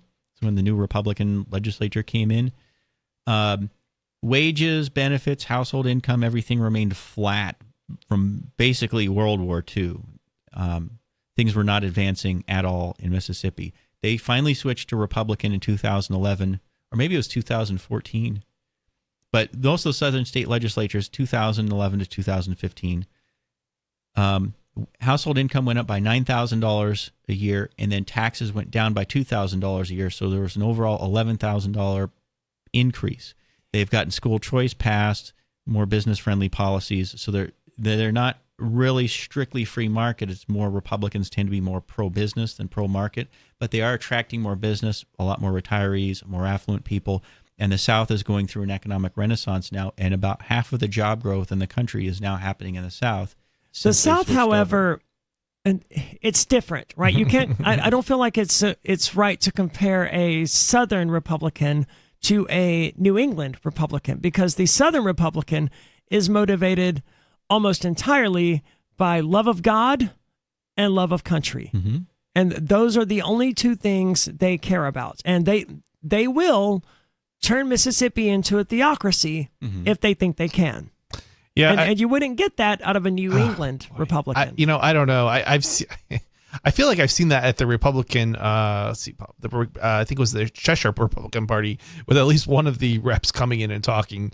It's certainly there across Republican. Across the United States in general. I completely see what you're saying, where it's like 10 times worse in Mississippi or southern states, But let's go to the phones. We do have David on the line from New Mexico. I believe this is the first time that David has called into the show since I've been out of prison. David, you're on Free Talk Live. Second, stop doing all those drugs, Arya. Yeah. Will improve. Well, I am not currently doing any drugs, so. Yeah, I know. That's why I said it. Yeah. Yeah, I know. That's why I said it. Yeah, so what's on your mind tonight? So we did talk previously. Okay, cool. Good to hear from you. What's on your mind tonight? And well, what you're talking about, and first of all, Arya, you're wrong. Mississippi is not first in being last. New Mexico is first in being last. All right. Let's say they're tied for the worst states. Then I mean, Mississippi has the religious element that makes it extremely hostile to LGBT people. So that to me puts it back in the lead. That doesn't sound religious to me. Most of the Christians I know are. Well, the Southern Christians are a different breed, man. I was going to say, have you been south anytime recently? These are the fire and brimstone Southern Baptists. I've now been to all 50 states, believe it or not, and I think Mississippi or Alabama was the last state, and it was that road trip to the Libertarian Party convention, I think in 2018 is when I finally got to the 50th state. I'd been to like 48 states, and I finally got the last two in. So, but yeah, I talk to people. People just sound kind of friendly and whatnot. But they are friendly. It's called the hospitality state. I mean, people there are relatively friendly, unless you're a minority or you're LGBT, right? If you're part of the wrong religious group, right? Don't expect that hospitality. If you're a Muslim or if you're openly trans or openly gay or something, you're probably not at this point going to get rocks thrown at you for going into the gas station. But you're going to be treated very badly. If you're of a different Christian group, it's maybe not quite as bad, but it's still. They tolerate Methodists pretty well. Like Mississippi is the only state in the U.S. where the majority of the population isn't just a single religion, but is a single denomination of that religion. And that denomination is Southern Baptist, where 55% of the state is Southern Baptist, whereas no other state has 55% even being Christian. Mississippi, 55% Southern Baptist, and I think another 20% Methodist probably. But these are the fire and brimstone, the apocalypse is coming, Barack Obama's the Antichrist sort of Southern Baptist. 8 years of war under Obama. Certainly, 8 years. But not the Antichrist. And we had 8 years of war under George W. Bush, and they loved him to death. So, but that's what they're motivated by. No, we had they have a very hate-filled brand of Christianity. 6.5 or 7 years under Bush, and at least part of that was at least theoretically warranted by September 11th attack and the war on terror. But as really Ron pointed out, a letter of, I think, Marquis, I don't know, I've never attempted to pronounce it, would have been justified in taking out Barack Obama. But David, you didn't call to tell me that New Mexico sucks. So what's on your mind tonight? No, I've said that plenty. I didn't need to do it today. But first of all, I have a question though. The Mississippi you say is hard on. I'm not trying to put those two words together. I couldn't think of a different way to say it. On the LGBT, but they're all good with the Qs. The Qs get a pass. I would assume not. I'm not going to recite the entire alphabet every single time. I actually prefer EBSP, everyone but straight people, because that's what they mean. I love that. Because you're not allowed to be straight and part of this alphabet soup. You can be an ally, But your sexuality, if you're heterosexual, isn't determined by your actual sexuality. It's determined by your relationship to the LGBT community. And I don't agree with that, and I don't support that. They should just be upfront and say everyone but straight people. Yeah, it definitely sounds way better than what they got. Other people use GSM, gender and sexual minorities, which I guess is fine too. GSM is definitely shorter and easier. Out west, conservatism is about like more just behavior, more like responsible behavior, God, family, country. So it's kind of for everyone. So we have gay conservative couples out there. So and we've had that since probably the 80s and 90s, or at least as far as I've known. Out west, it's you are what you are what God made you, and you live your life responsibly and so forth. Don't drink to excess. Don't do drugs. Don't do hard drugs. Conservatism is more about how you dress and how you comport yourself and getting to work on time and being responsible and paying your debts and that kind of thing. Conservatism out west is more libertarian leaning, but it's more about just being a responsible person. So what else you got, David? Was that it? Well, no. Before I get to that, you brought up something else. You brought up the GSM. So what about the CDMA? Carrier detection, multiple access. Isn't that what that stands for? Yeah. GSM, CDMA. You kind of got to pick one. No, it's CSMA. Carrier sense multiple access is what CSMA CD was what I was thinking of. Ethernet. Well, I thought it was CDMA versus GSM, depending on whether CDMA is cell phone signal. Yeah, it is. We actually had a 5G bill up in the legislature, believe it or not. I absolutely believe it. I definitely believe that one. Yeah. So DV, forget the GSM and CDMA. Now we're on to the DV. You were talking about the DV earlier, and I don't know if you tied it in because I didn't hear the very beginning part. But I think that the DV stuff is all intended to, like you said about prohibition and all that. It's to break down family, take your guns, put you in jail. And on the subject of domestic violence. Now, for instance, if you're in an argument with your whomever and they turn to walk away from you because they're done with arguing with you, and you do as little as reach out and grab their wrist, because you're not done talking to them, that's domestic violence. And then that is, you should not. If your partner turns around to leave, if you should allow them to leave and not physically hold them in place. Yeah, but that shouldn't be a felony. However, it's assault, it's a subconscious misdemeanor or violation. Okay. It's a but when somebody does that to you, somebody you're very familiar with, it's a subconscious, not even a conscious reaction often to do that. I don't put my hands on people to make them stay and listen to me. We're not talking about you, Arya. We're talking about everybody else. We're talking about you, David, and I think we're getting some fascinating insights into your character right now. Because talking about me. I'm not Toby Keith's song. I'm not talking about me. I'm talking about I'm talking about. Yeah, I don't think domestic violence, in order to make your spouse listen to you chew them out, is necessarily a normal thing to do. You're not getting it. You're not getting the point. Then what is the point? Government bad, right? Yeah, I'm with you on that. Government want take gun, right, Arya?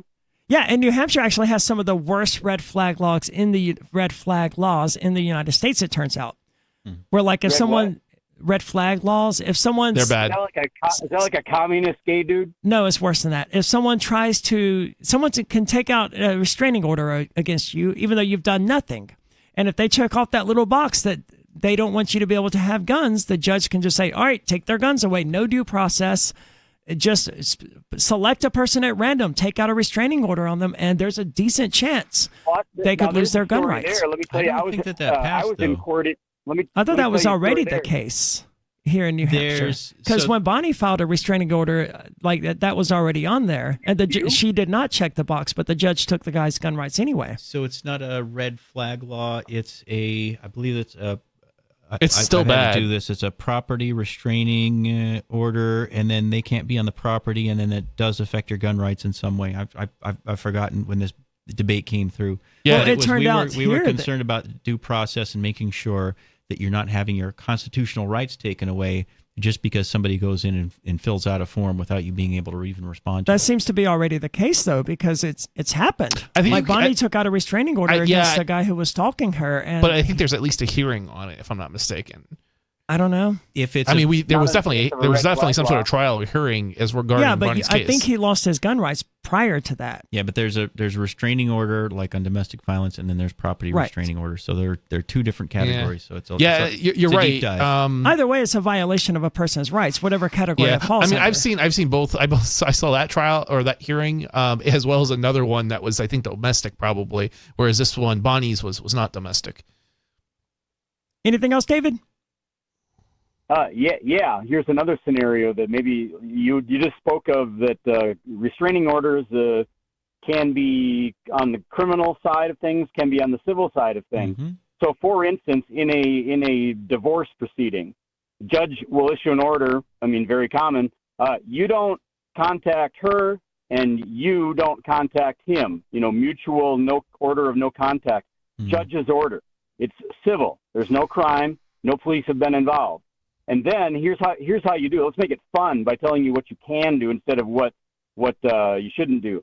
So what you can do then, if you have a judge's order in a breakup or dissolution of a relationship that says you don't talk to him and you don't talk to her, then what you do is, if you have a friend that's a good liar, doesn't even have to be a good liar, just willing to lie, because they don't prosecute what do you call it when you lie on the perjury. stand? Yeah. Perjury. They don't prosecute perjury hardly ever, hardly anywhere. And so I came up with an inspector general bill where we could elect inspector generals from each of the 5 executive council districts, and one of the things that they could look into, aside from government corruption, is perjury. So perjury in divorce cases, corrupt family courts, civil courts, criminal courts, when people commit perjury just to steal money in a lawsuit. The inspector general, they would have statewide jurisdiction. They would have been able to go after a lot of these perjury cases that have literally ruined people's lives.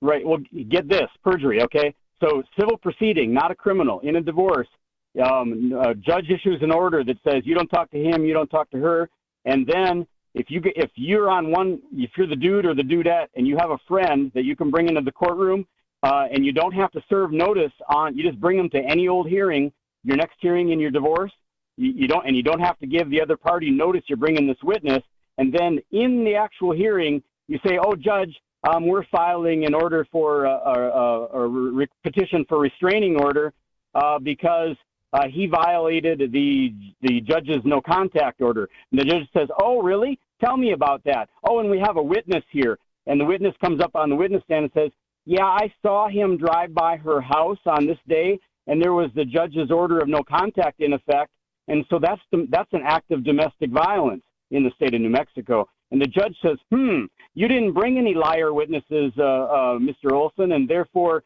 she has one liar witness and you don't have any, so that's the preponderance of evidence.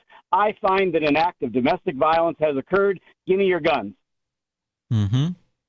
It works just exactly like that. And that was all done on the civil side. And even the restraining order that was granted and the taking of the gun rights temporarily in that case was all done under civil law, not under criminal law. And it violates your constitutional rights because your rights are not supposed to be taken away unless you're able to place the facts before a jury of your peers.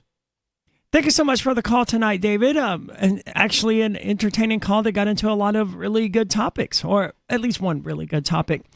There is a lot more to say, but I mean, we only have like a minute and a half left. So I assume you have a website for your campaign. Actually, I have a new website going up this week. I have volunteers who are working on doing that.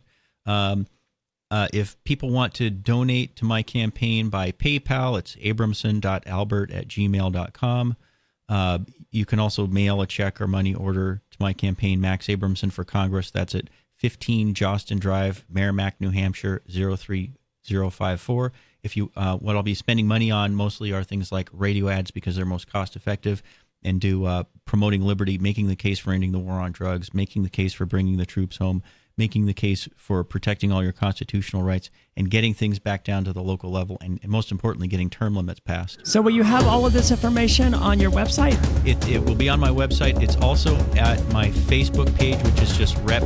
Max Abramson. What will the website be? I realize it's not live yet, but actually the team that's working on it are looking into the best URL for it. All right. Well, thank you so much for joining us. You heard ways to contact and get in touch and find out more about the campaign. It's been Free Talk Live. We'll be back same time Wednesday night, actually, because there's another show tomorrow night.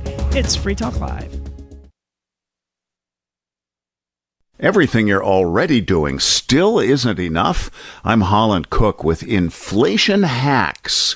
When you're shopping bricks and mortar, ask for an open box. I saved a couple $100 on the computer I'm writing this on. Still brand new and under warranty.